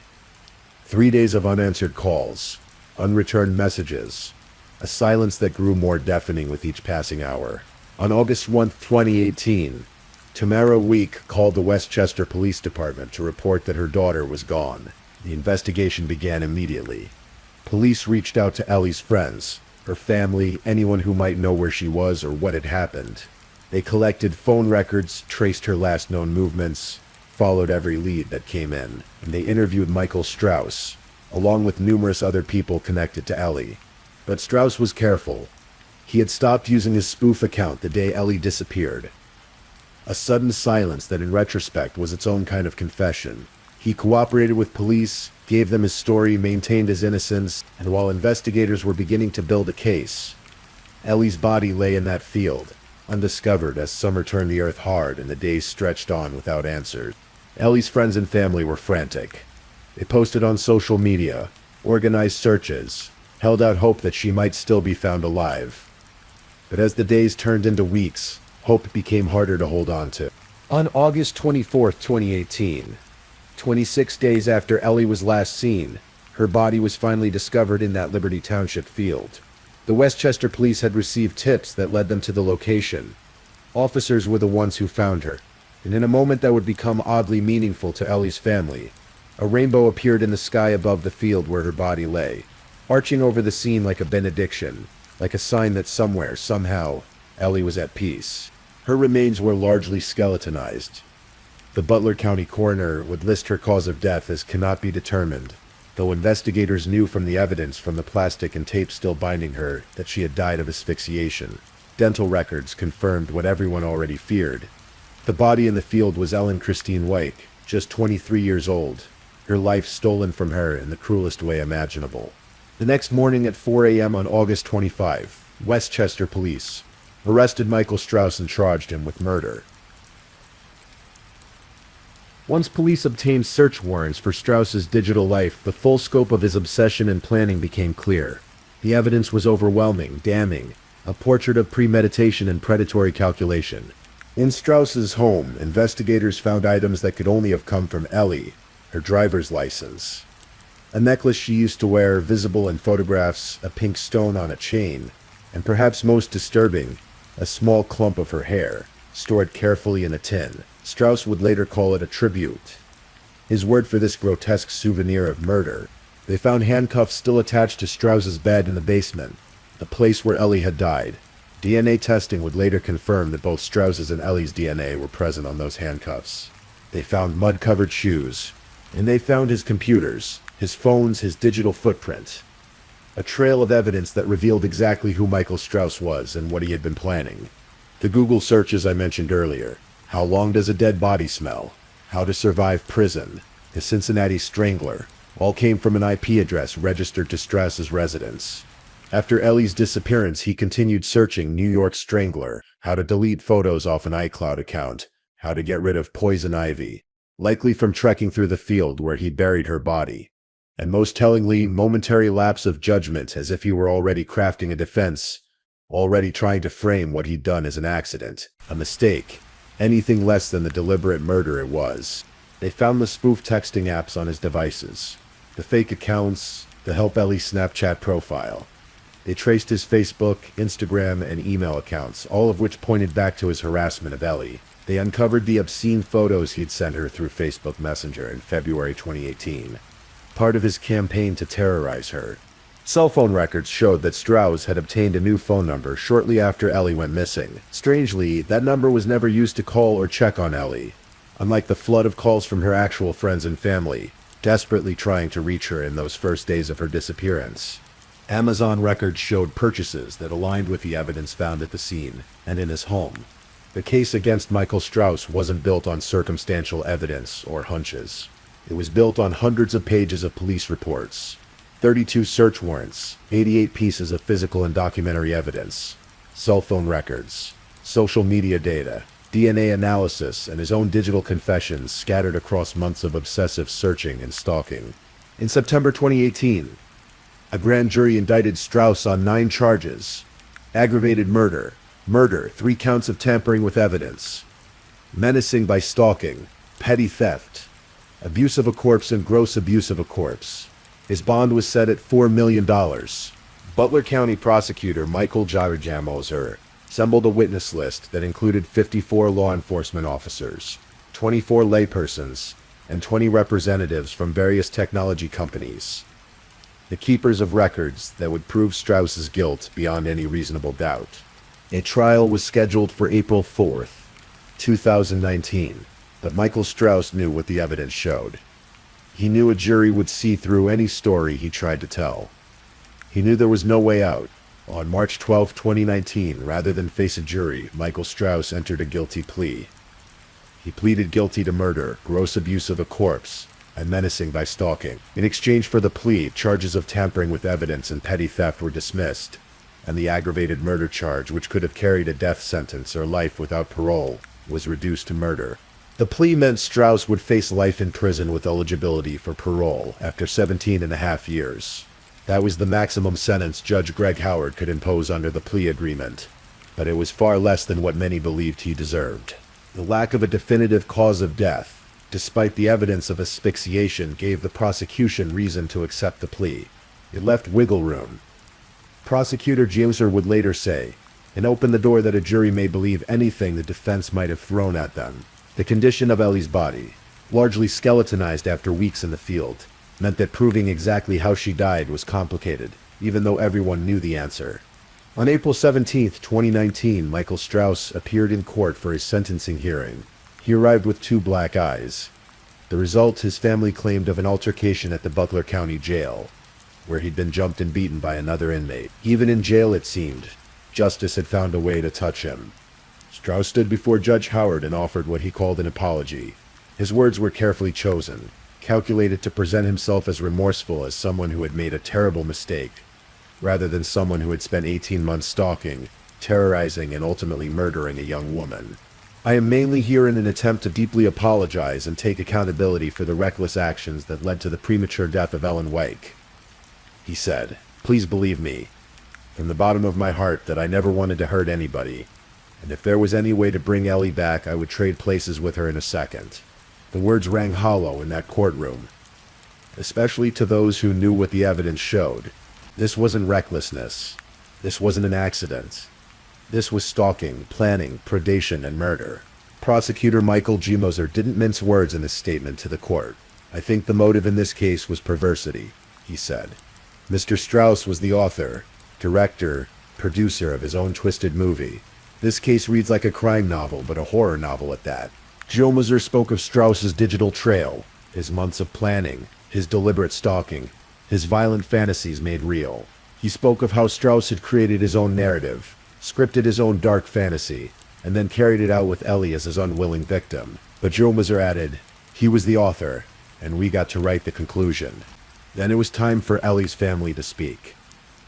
Her mother and sister, who refused to even say Strauss's name, addressed the court with a dignity and grace that stood in stark contrast to everything Strauss represented.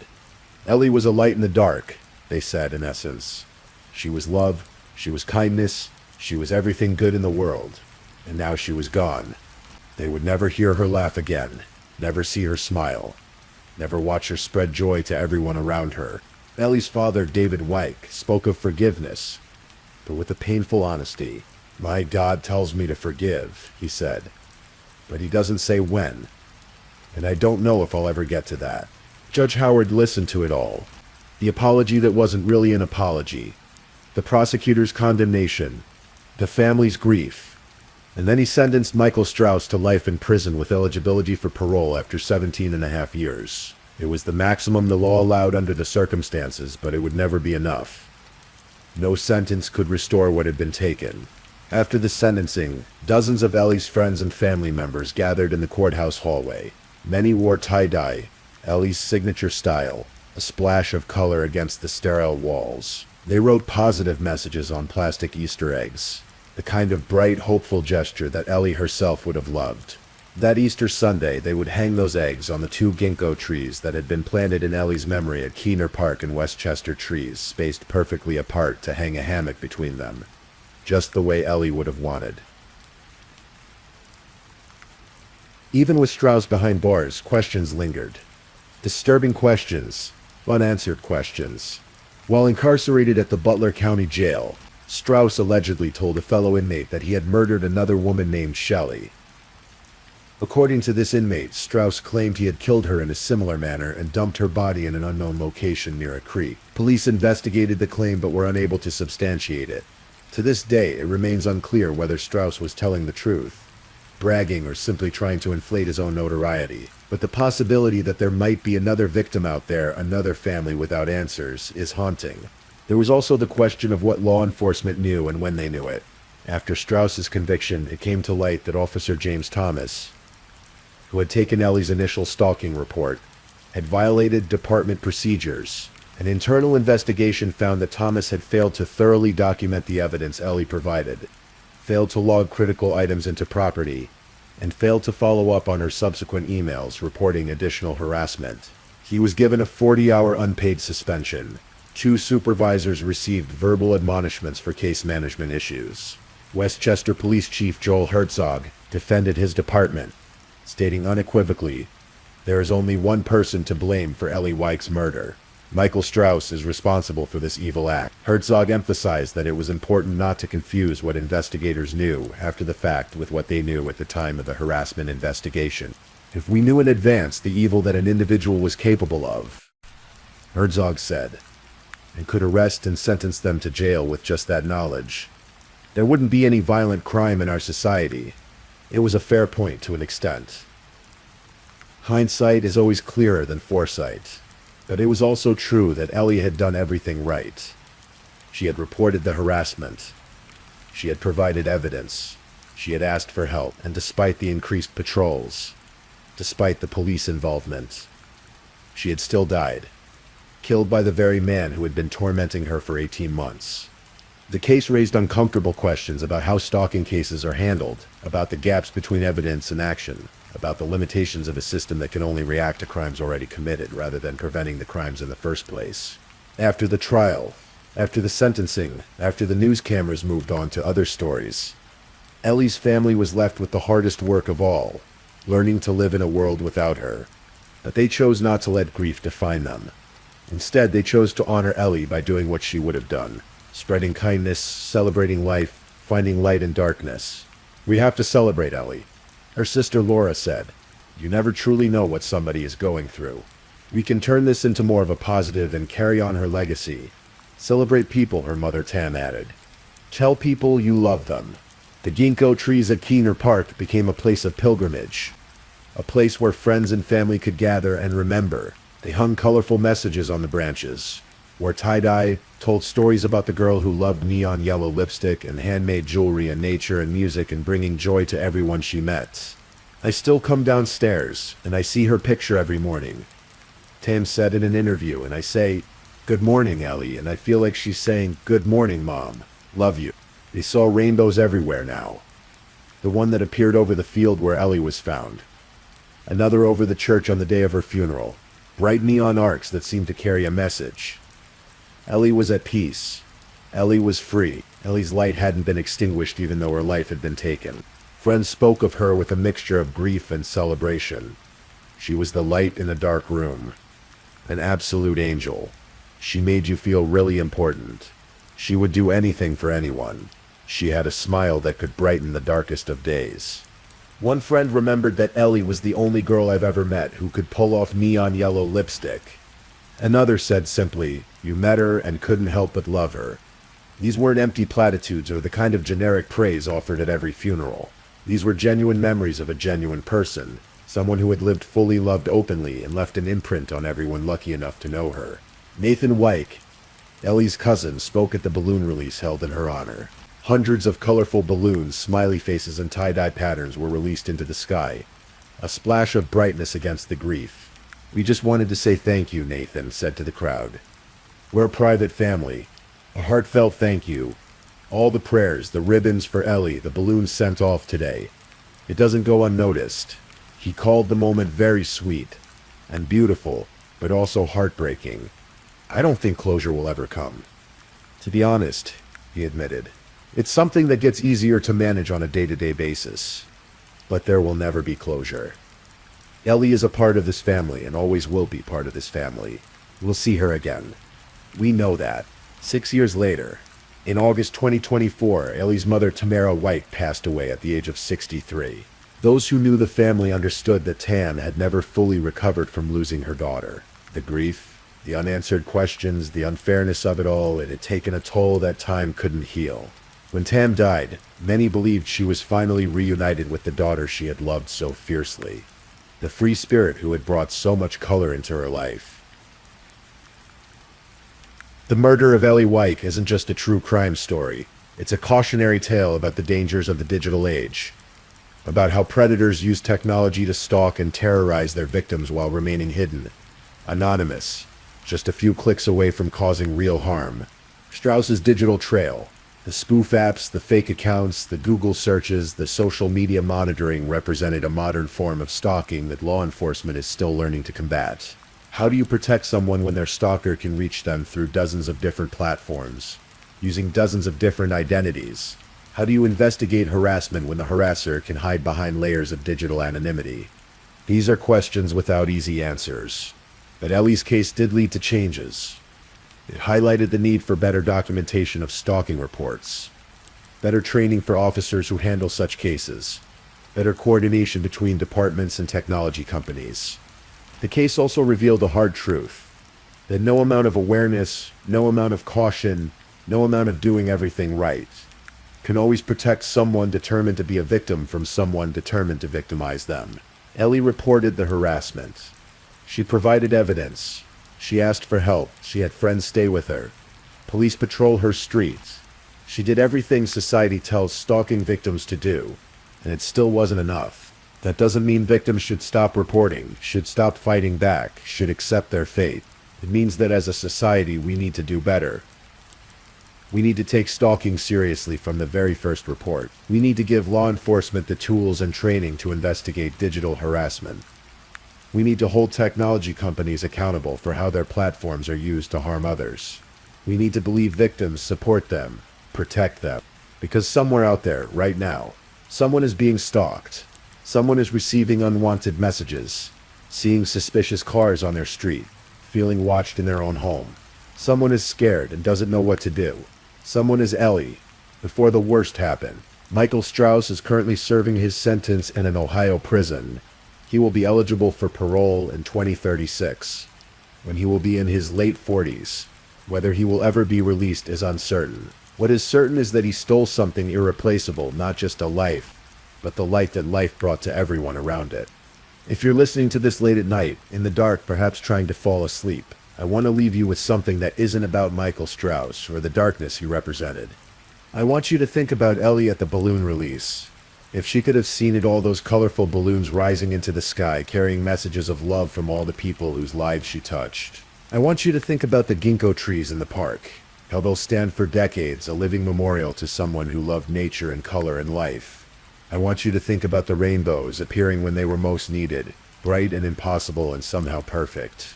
Ellie's family asked people to honor her memory by spreading kindness and love, by celebrating the people in your life, by telling them you love them while you still can, by bringing color and light into dark places, just like she did. That's not a bad way to remember someone, and it's not a bad way to live. If Ellie's story teaches us anything, it's that life is fragile, time is precious, and the light we bring to the world matters more than we know. So wherever you are tonight, whatever struggles you're facing, whatever darkness seems overwhelming, remember that there was a young woman in Ohio who chose brightness over darkness, kindness over cruelty, love over fear, every single day of her life. And even though her life was cut short, even though evil found her, the light she created didn't die with her. It's still there, in the people who remember her, in the trees that bear her name, in the rainbow that appeared over a field on a terrible day, and reminded a grieving family that somewhere, somehow, their daughter was free. That light is eternal, and no one, not Michael Strauss, not any predator, not any evil in this world, can ever truly extinguish it. So if you're still awake, I'd like to know which of tonight's stories gave you chills the most. Was it the first story, the second, or the third? Meanwhile, let's move on to our fourth story. Story 4. Tonight we travel to Melbourne, Australia, to a story that changed a nation. It's a case that sparked conversations about safety, justice, and the systems meant to protect us. This is the story of Jill Mager, a young woman whose disappearance in September 2012 captured the attention of millions and exposed deep failures within the criminal justice system. Let me take you back to a Friday night in Melbourne, where an ordinary evening would become anything but ordinary. Jillian Mager, known to everyone as Jill, was 29 years old in the autumn of 2012. She had that kind of warm presence that made people feel immediately comfortable, the sort of person who could light up a room with her quick wit and infectious laugh. Originally from Drogheda in County Louth, Ireland, Jill had built a life that straddled 2 continents, carrying her Irish warmth to the sunny shores of Australia. Jill's journey to Melbourne had been one of love and ambition. She met Tom Mager in November 2001 at university in Dublin. Their first meeting was charmingly awkward. Jill's hand was bandaged from an injury she'd gotten the day before in what Tom would later describe as a characteristically clumsy fashion. Despite the less than graceful introduction, it was the beginning of an 11-year adventure with someone Tom considered the most wonderful person he'd ever met. They married in July 2008 in the Wicklow Mountains, in a ceremony surrounded by the lush canopy of Irish woods. It was the kind of wedding where you could feel the love radiating from every corner, where promises felt eternal and the future stretched out bright and boundless before them. In 2009, Jill and Tom made the decision to move to Australia. It wasn't a random choice.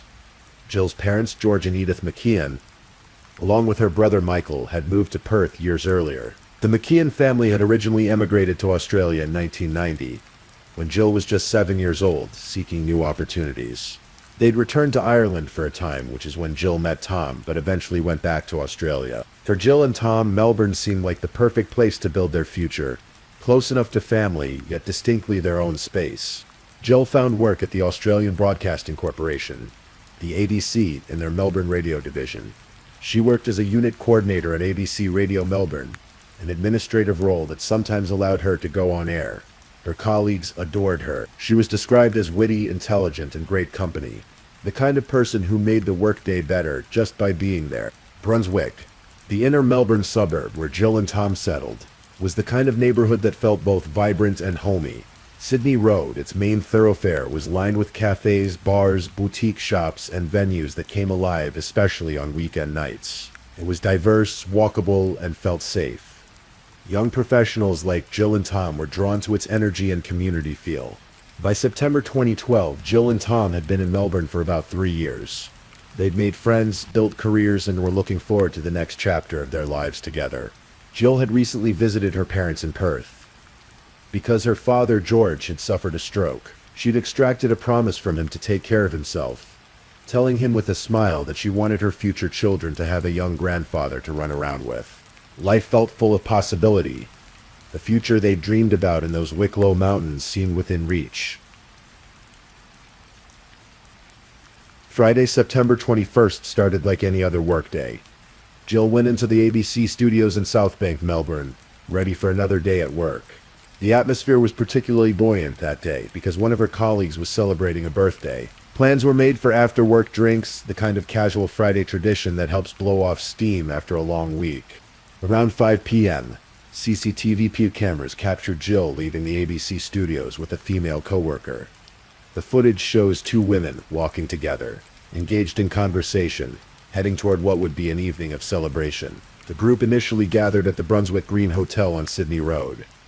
The Brunswick Green was a welcoming establishment, the kind of place where locals felt at home. Warm lighting, friendly bartenders, good music. It was the perfect spot to start the evening. Jill and her coworkers settled in, ordering drinks, sharing stories about their week, and enjoying each other's company.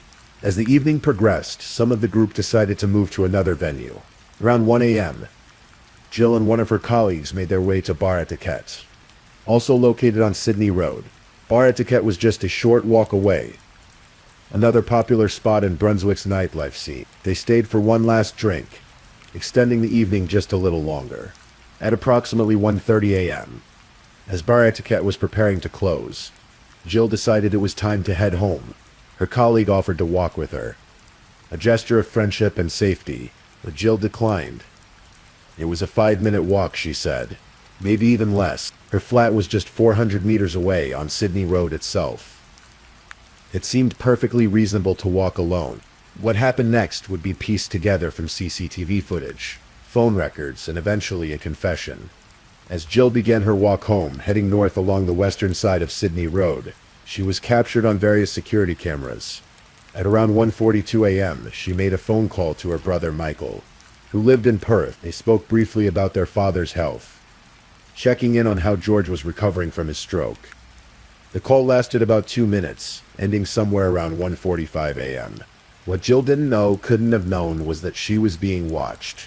CCTV footage from the Duchess Boutique, a bridal shop on Sydney Road near Hope Street, would later reveal critical details. At 1:38 a.m., a man in a blue hooded sweatshirt was captured walking past the shop. He appeared again 4 minutes later, at 1:42 a.m. This time, he was seen speaking with Jill Mager on the street. The footage shows Jill holding her mobile phone, perhaps having just finished her call with her brother. The man approaches her. They appear to exchange words.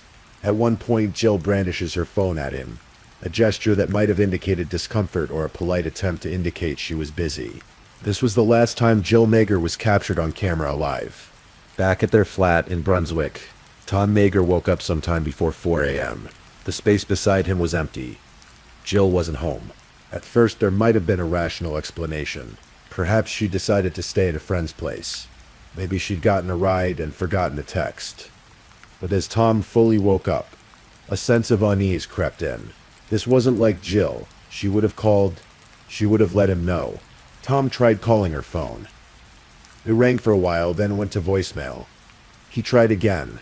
Same result. He called some of her friends who'd been out that night.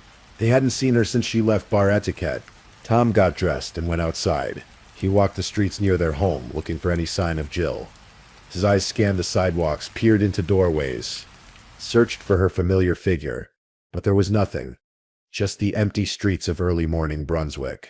By around 6 a.m. on Saturday, September 22nd, Tom made the call to Victoria Police.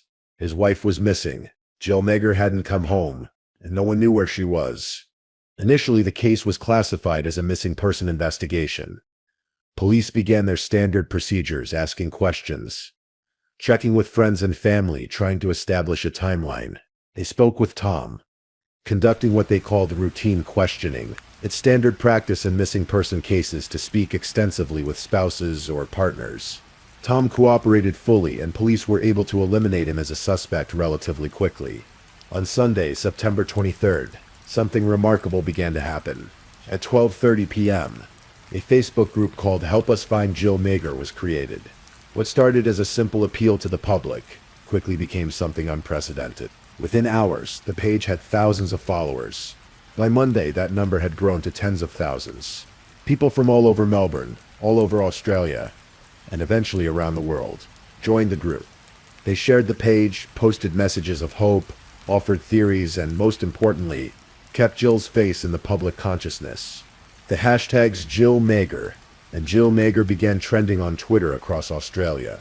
Jill's colleagues at the ABC used their media connections to spread the word. Traditional news outlets picked up the story. Missing person posters appeared throughout Brunswick and beyond. There was something about Jill's case that captured public attention in a way that was both inspiring and heartbreaking. Perhaps it was the circumstances. A young woman simply walking home, doing something countless people do every night without incident. Perhaps it was Jill herself, whose warmth and vitality came through in every photograph. Or perhaps it was the growing sense that something terrible had happened and that time was running out. By Tuesday, September 25th, the Facebook page had reached 90,000 followers. It would eventually surpass 100,000. The response was, in the words of one commentator, unprecedented outside of natural disasters in Australia. Police, meanwhile, were conducting their investigation with increasing urgency. They searched the area around Jill and Tom's flat, removing some possessions including their car for testing. They combed through hours of CCTV footage from businesses along Sydney Road and surrounding streets. They traced Jill's movements from the ABC studios, to Brunswick Green, to Bar Etiquette, and then to the point where she began walking home. On Monday, September 24th, police made a discovery. Jill's handbag was found in a landway near Hope Street, close to where she and Tom lived. Inside were her bank cards, but her mobile phone was missing. What made this discovery particularly suspicious was that police had already searched this area. The landway had been checked the day Jill went missing, and the bag hadn't been there. It appeared to have been planted, perhaps by someone trying to mislead the investigation. The discovery of the handbag shifted the investigation. What had been a missing person case with hope for a safe return was increasingly looking like something more sinister. The term foul play began appearing in police statements and media reports. On Tuesday afternoon, September 25th, a shop owner in Brunswick came forward with something crucial. The owner of the Duchess Boutique, a bridal shop on Sydney Road, had reviewed their security footage and found something significant. The camera, positioned inside the shop but with a view of the street through the front windows, had captured Jill walking past. More importantly, it had captured her interaction with a man in a blue hooded sweatshirt. When Victoria police received this footage and reviewed it, they knew they had a breakthrough. On Wednesday, September 26th, Victoria police made the decision to release the CCTV footage to the public. It was a calculated move, one that could potentially generate crucial leads, but also risked compromising the investigation if not handled carefully. The footage showed several people walking on Sydney Road in the early hours of that Saturday morning. Police specifically highlighted 6 individuals they wanted to speak with. People who might have seen something important, but one person in particular drew intense focus. The man in the blue hoodie. The video clearly showed this man walking past the Duchess boutique, then returning and speaking with Jill. Detective Inspector John Potter, who was leading the investigation, told the media they were very interested in talking to this person. He urged anyone who was in the Sydney Road area in the early hours of Saturday morning to come forward. The release of the footage had an immediate impact. It was viewed millions of times across social media platforms.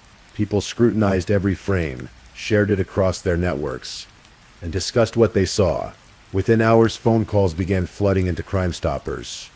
The Victoria Police Homicide Squad had taken over the case on September 24th. By the time the CCTV footage was released, they had already devoted enormous resources to finding Jill. Officers were working around the clock, reviewing footage, following up leads, and coordinating with the public response. What happened next moved with surprising speed. Using the CCTV footage, investigators were able to track the man's movements. They reviewed footage from other cameras in the area, creating a timeline of his route that night. They also had another crucial piece of evidence: mobile phone data. Investigators had been monitoring Jill's phone activity. Her phone had continued to ping cell towers after she disappeared, giving a rough indication of its location. What they discovered was chilling. Jill's phone had traveled along the Tullamarine Freeway toward Jesborne, an area about 50 kilometers north of Brunswick. The phone made this journey, but it never returned. When investigators identified the man in the blue hoodie, they requested his phone records as well. What they found was a perfect correlation. His phone had traveled the exact same path as Jill's phone, out toward Jesborne. But unlike Jill's phone, his phone made the return journey. The man in the blue hoodie was Adrian Ernest Bailey, a 41-year-old resident of Coburg, another Melbourne suburb not far from Brunswick. When investigators pulled his background, what they discovered was deeply disturbing. At approximately 2:30 p.m. on Thursday, September 27th, police arrived at Bailey's address in Coburg and placed him under arrest. They brought him in for questioning, and what followed was an interrogation that would last for hours. Initially, Bailey was evasive, offering various explanations for his presence on Sydney Road that night. But as investigators presented him with evidence, the CCTV footage, the phone data, witness statements, his story began to fall apart, and sometime during that long interrogation, Adrian Bailey broke down. He admitted what he had done. Bailey told investigators that he had encountered Jill on Sydney Road. He approached her as she walked home. According to his confession, he made advances toward her.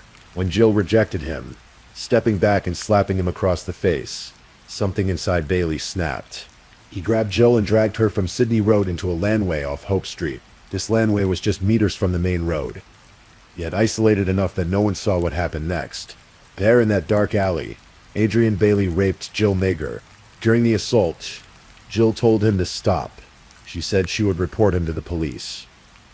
Perhaps she hoped that threat would make him release her. Perhaps she was simply trying to survive, to say anything that might end the nightmare. But instead of letting her go, Bailey made a decision. He strangled Jill with his hands until she stopped breathing. After killing her, Bailey left Jill's body in the landway and returned to his home in Coburg. He retrieved his car and a shovel. At 4:22 a.m., he returned to the landway, placed Jill's body in his vehicle, and drove north along the Tullamarine Freeway. He drove for about 45 kilometers, to a rural area near Jesborne South, in Victoria. There, on Black Hill Road, a dirt track far from the city lights, Adrian Bailey dug a shallow grave and buried Jill Mager. And he drove home, returned to his life, and said nothing. When Bailey finished his confession, he agreed to show police where he had buried Jill. At around 10 p.m. on September 27th, a convoy of police vehicles followed Bailey's directions north out of Melbourne. The investigation had become a recovery operation. The vehicles turned onto Black Hill Road in Giasborne South. It was a lonely stretch of road, the kind of place where someone could work undisturbed in the middle of the night. Bailey directed them to a specific spot. Officers began digging. In the harsh glare of work lights, they carefully excavated the shallow grave, and there they found Jill Mager's body, buried roughly, left to disappear. The news spread quickly. The Facebook page that had grown to over 100,000 followers, the one where people had posted messages of hope and prayers for Jill's safe return, became a place of mourning. On September 28th, the day after Jill's body was recovered, around 600 messages of condolence appeared on the page in just one day. It's estimated that on that same day, approximately 12 million Twitter timelines referenced Jill Mager. The hashtag Jill Mager was everywhere. People who had never met Jill, who lived thousands of miles away, felt the weight of her loss. Tom Mager released a statement through Jill's family. It was brief, devastated, and dignified. They thanked the public for their support, acknowledged the role that social media had played in reaching a conclusion, though not the one anyone had hoped for. They asked for privacy as they planned to grieve. Dr. Matthew Lynch, a forensic pathologist, conducted the post-mortem examination on Jill's body. The cause of death was confirmed as strangulation. On September 30th, 2 days after Jill's body was discovered, something extraordinary happened. A photographer named Philip Werner organized a peace march in Jill's memory. The route would follow Sydney Road in Brunswick, the very path Jill had walked her last night alive. Werner and the organizers expected a few hundred people, perhaps 1,000. What actually happened stunned everyone. Approximately 30,000 people turned out to walk in Jill's memory. They walked in silence, mostly, carrying flowers and signs. Some carried photographs of Jill, that smiling face that had become so familiar over the past week. The march wasn't just about Jill. It became a broader statement about violence against women, about the right to walk home safely, about the responsibilities of a society to protect its most vulnerable. Jill's mother, Edith McKeon, publicly thanked the Melbourne community for their support. It was a moment of collective grief and collective determination that something had to change. On October 4th, 2012, Jill's funeral was held at Faulkner Memorial Park in Melbourne. Her family asked that the public respect their privacy during the service. And cremation, it was attended by family, close friends, and colleagues who had loved Jill deeply. Adrian Ernest Bailey was charged with rape and murder. He would face court, but the full horror of who he was had yet to be revealed. As the investigation into Adrian Bailey continued, a deeply troubling picture emerged. This wasn't a random act by someone who had simply lost control in a moment of anger. Adrian Bailey was a serial rapist with a history stretching back over 2 decades. Bailey was born Adrian Edwards and had legally changed his name about 15 years before he killed Jill. His first known rape occurred when he was just 18 years old, in 1990. His wife was 3 to 4 months pregnant with their first child when Bailey raped a 16-year-old girl in his home. He detained her against her will, attempted to rape her, and then completed the assault. He was charged and released on bail. Within a year, he had raped 2 more women. In 1991, he was convicted of these attacks and sentenced to 5 years in prison. He served only 2 years. Upon his release in 1993, Bailey didn't rehabilitate. Instead, between September 2000 and March 2001, he embarked on a horrifying spree of attacks against sex workers in the Bayside suburbs of Elwood and St. Kilda in Melbourne. His method was calculated and cruel. Bailey would approach women working as prostitutes, offer them money and invite them into his car. But instead of driving to a usual location, he would drive to a landway behind shops on Kendall Street in Elwood. He would park his vehicle close to a wall or fence, positioning it so the passenger door couldn't open. The women were trapped. What followed were attacks of systematic brutality. He used threats and violence to force his victims into sexual acts. Judge Tony Duckett, who presided over Bailey's 2002 trial for these crimes, said that Bailey's conduct went far beyond mere sexual gratification. He wanted to demean his victims. He had, the judge said, a long-term need to attack, sexually assault, and humiliate young women whom he didn't know. The judge noted that when Bailey's victims pleaded, when they cried in pain, when tears rolled down their faces, his response was to force them into further sexual acts. He was sentenced to 11 years in prison with a non-parole period of 8 years for 16 counts of rape against 5 women. Bailey served 7 years. On March 17, 2010, he was released on parole. Almost immediately, he reoffended. In August 2011, Bailey was in Geelong, a city southwest of Melbourne, for a night out. Outside a cafe at around 1:30 a.m., he approached a 20-year-old man and began abusing him verbally. Then, without warning, Bailey punched the man in the face with such force that he broke his jaw and knocked him unconscious. It was what Australians call a king hit, a coward punch that left the victim with serious injuries. When police arrested Bailey for this assault, he told them he remembered being in an altercation but was too drunk to recall punching the man. In February 2012, he appeared in Geelong Magistrates Court and was sentenced to 3 months imprisonment for the assault. But here's where the system failed, catastrophically. Bailey appealed the sentence. While his appeal was pending, he was released on bail. This meant his parole was not revoked. He should have been back in prison immediately for breaching his parole conditions with this violent assault, but because the appeal process was ongoing, he remained free. He was on both parole and bail when he encountered Jill Mager on Sydney Road in September 2012. But the horror didn't end with what he'd already done. As the investigation continued, more victims came forward. In 2000, Bailey had raped an 18-year-old sex worker in St. Kilda. Disturbingly, this victim had been reading a pamphlet about dangerous men to watch out for immediately before Bailey attacked her. She told him she couldn't believe how many bad people are out there. Bailey's response was chilling. He told her he was one of those bad guys. In 2012, just months before he killed Jill, Bailey raped a Dutch backpacker. During this assault, when the victim struck out with her legs and cracked his car windscreen, Bailey told her he could keep her for ages, and no one would know she was missing. He raped another woman in Elwood in 2012, just 2 months before he murdered Jill Mager. When these cases eventually came to trial, Adrian Bailey was found guilty of more than 20 rape convictions in total. The span of his offending was 23 years, 11 of which he'd spent in prison. Yet somehow he'd been free to attack and kill Jill Mager. Even Bailey's own mother, Susan Bailey, would later break her silence to say she had warned authorities multiple times that her son was dangerous. She claimed she'd gone to his parole officer, 2 offices of the justice system, telling them she had concerns. "Nobody listened to me," she said. "Nobody." On April 5, 2013, Adrian Ernest Bailey appeared in the Victorian Supreme Court and pleaded guilty to the rape and murder of Jill Mager.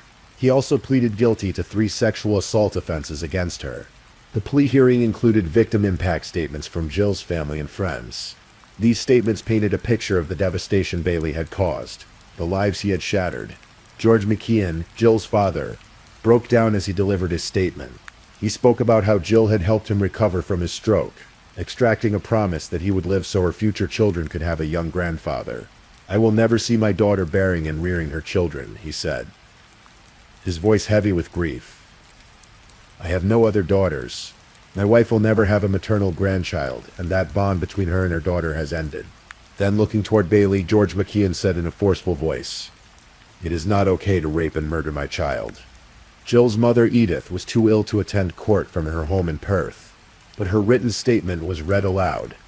She wrote that her life had stopped on September 22, 2012. She felt battered and bruised as a mother, never whole again without her daughter. She had been given a life sentence. Tom Mager's statement was read by a lawyer. He described feeling like half a human being, shattered to the core by Jill's death. He spoke about missing the dream of having a family with Jill, about her wit and unquenchable love of life, though he didn't refer to Bailey by name. Tom said he'd been shocked by how deeply depraved and disgusting human beings can be. Tom told the court about the pain of not being able to tell Jill he loved her in her final moments, about knowing those moments were terrifying and painful, the knowledge that with her final walk she had crossed paths with evil haunts me every day, he said. During the police interrogation after he'd confessed, Bailey had told detectives he shouldn't have been let out of prison. "I should be in jail anyway, he'd said. "I shouldn't have been let out last time, simple. And I say that in the hope someone hears that and they don't ever let me out again. How many chances does a person need?" On June 19, 2013, Justice Jeffrey Nettle sentenced Adrian Bailey to life imprisonment with a non-parole period of 35 years. In his sentencing remarks, Justice Nettle said, "As your criminal record reveals, you are a recidivist violent sexual offender. In terms of moral culpability, Your killing of the deceased ranks among the worst kinds conceivable. The judge noted that Bailey had a long-term need to attack, sexually assault, and humiliate young women he didn't know. He said that nothing short of life imprisonment would suffice. But this wasn't the end of Bailey's crimes coming to light. In July 2014, Bailey faced 3 more jury trials for rapes he had committed. These trials revealed the 2000 attack on the sex worker, the 2012 attack on the Dutch backpacker, and another 2012 rape. In all 3 trials, the jury convicted Bailey of all offenses. On May 28, 2015, a county court judge sentenced Bailey to an additional 18 years imprisonment for these offenses and fixed a new non-parole period of 43 years. However, in July 2016, the Victorian Court of Appeal overturned one of the convictions, the 2000 case, due to issues with identification evidence, and reduced his non-parole period to 40 years. This means Adrian Bailey would be eligible for parole in 2055 when he would be 84 years old. Most observers believe he will die in prison. The public response to Jill Mager's murder wasn't just about grief. It was about anger. Anger at a system that had so clearly failed to protect her. Dennis Napthine, who was Premier of Victoria at the time, commented in June 2013, "There is no doubt the system failed Jill Mager. Under the changes we've already introduced, the offender would have been back in jail, not on the streets." In August 2013, former High Court Justice Ian Callanan was commissioned to review the Victorian parole system. His report recommended 23 changes to how parole was administered. By late June 2013, there had already been a substantial tightening of Victoria's parole laws, changes that came about as a direct result of cases like Jill's. Under the new laws, if parole is breached, penalties of up to 3 months imprisonment and fines of up to $4,200 could result. Police could now formally take action if a parolee breached parole, and violent offenders would automatically go back to jail if the breach was a serious one.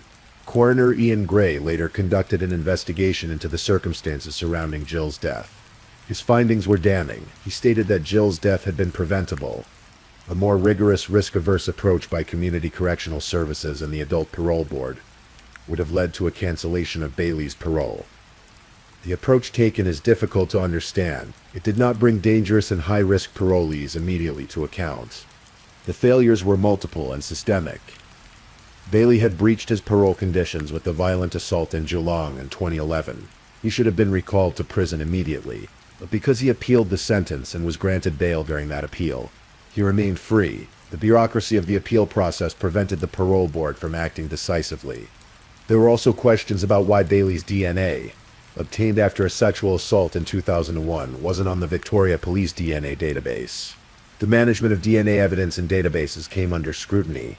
Perhaps most troublingly, Bailey had been assessed as high risk throughout his time on parole.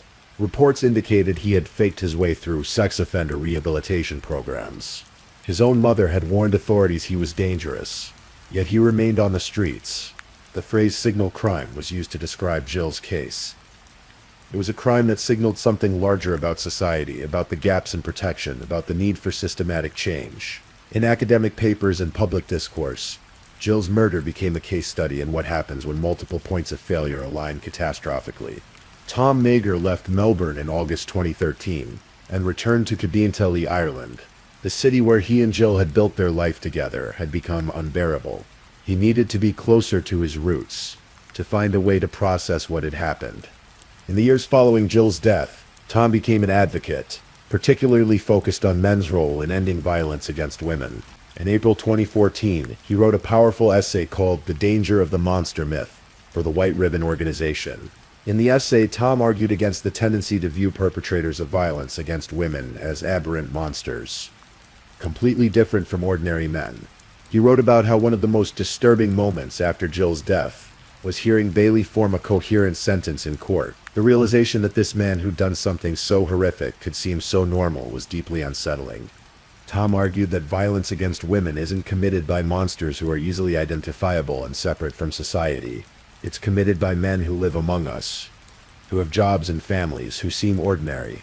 He called on nonviolent men to speak out, to make sexist behavior and attitudes socially unacceptable, to shift the stigma from victims to perpetrators.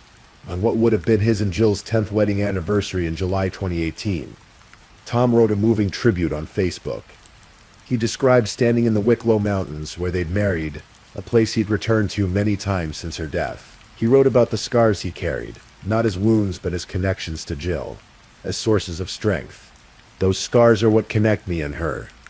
They are what teach me, what give me strength, what allow me to hold the confusing mishmash of emotional chaos together and survive.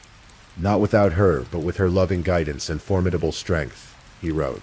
He concluded, "Slain to Jill, you were a warrior for love, life, and liberation.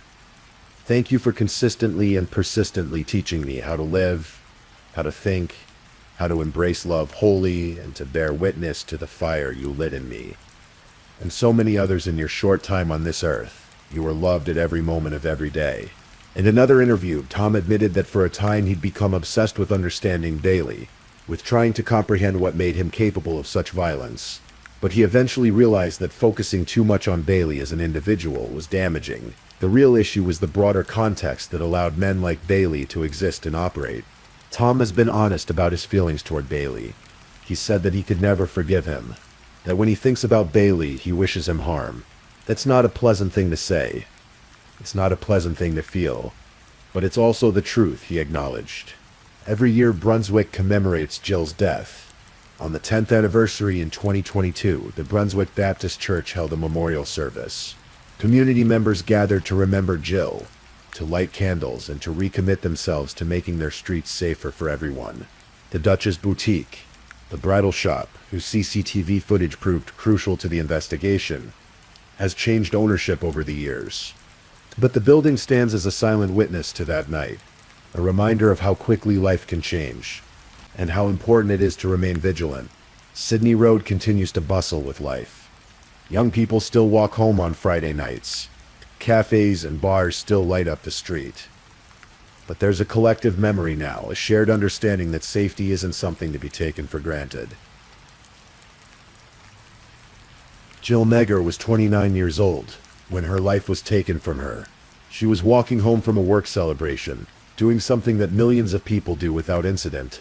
Every single day, she should have been safe. She should have made it home to Tom. She should have had the chance to become the mother she dreamed of being, to watch her children play with their grandfather George, to grow old with the man she married in those Wicklow Mountains.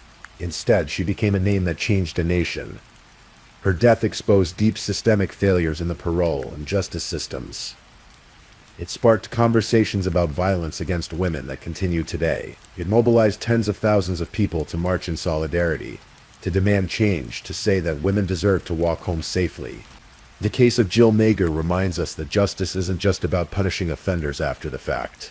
It's about protecting potential victims before tragedy strikes. It's about recognizing warning signs, about acting decisively when dangerous people breach trust, about not giving endless chances to those who have proven they will harm others. Adrian Bailey is serving his sentence in protective custody at Barwon Prison in Victoria. He will likely spend the rest of his life behind bars, separated from other inmates because prisoners have their own code of justice, and men who harm women are at the bottom of that hierarchy. But Bailey's imprisonment doesn't undo what happened. It doesn't bring Jill back. It doesn't heal the wounds her family carries. It doesn't erase Tom's loss or George and Edith's grief. What remains is Jill's memory, a woman who was loved deeply, who brought joy and laughter wherever she went, who made the world brighter simply by being in it. Her story is a tragedy, yes, but it's also a catalyst for change, a reminder of why we must do better, be better, protect better. As you drift off to sleep tonight, perhaps take a moment to think about Jill, not as a victim, but as a person who lived fully and loved deeply. Think about the changes her death inspired, the conversations it sparked, the people who were moved to action because of her story. And remember that behind every true crime story, there's a real person with hopes and dreams, and people who loved them. Jill Megger was that person. Her light was extinguished far too soon. But it hasn't been forgotten. Rest in peace, Jill. You are remembered. You are honored. And the fight to make the world safer continues in your name. Thank you for listening to tonight's true crime story.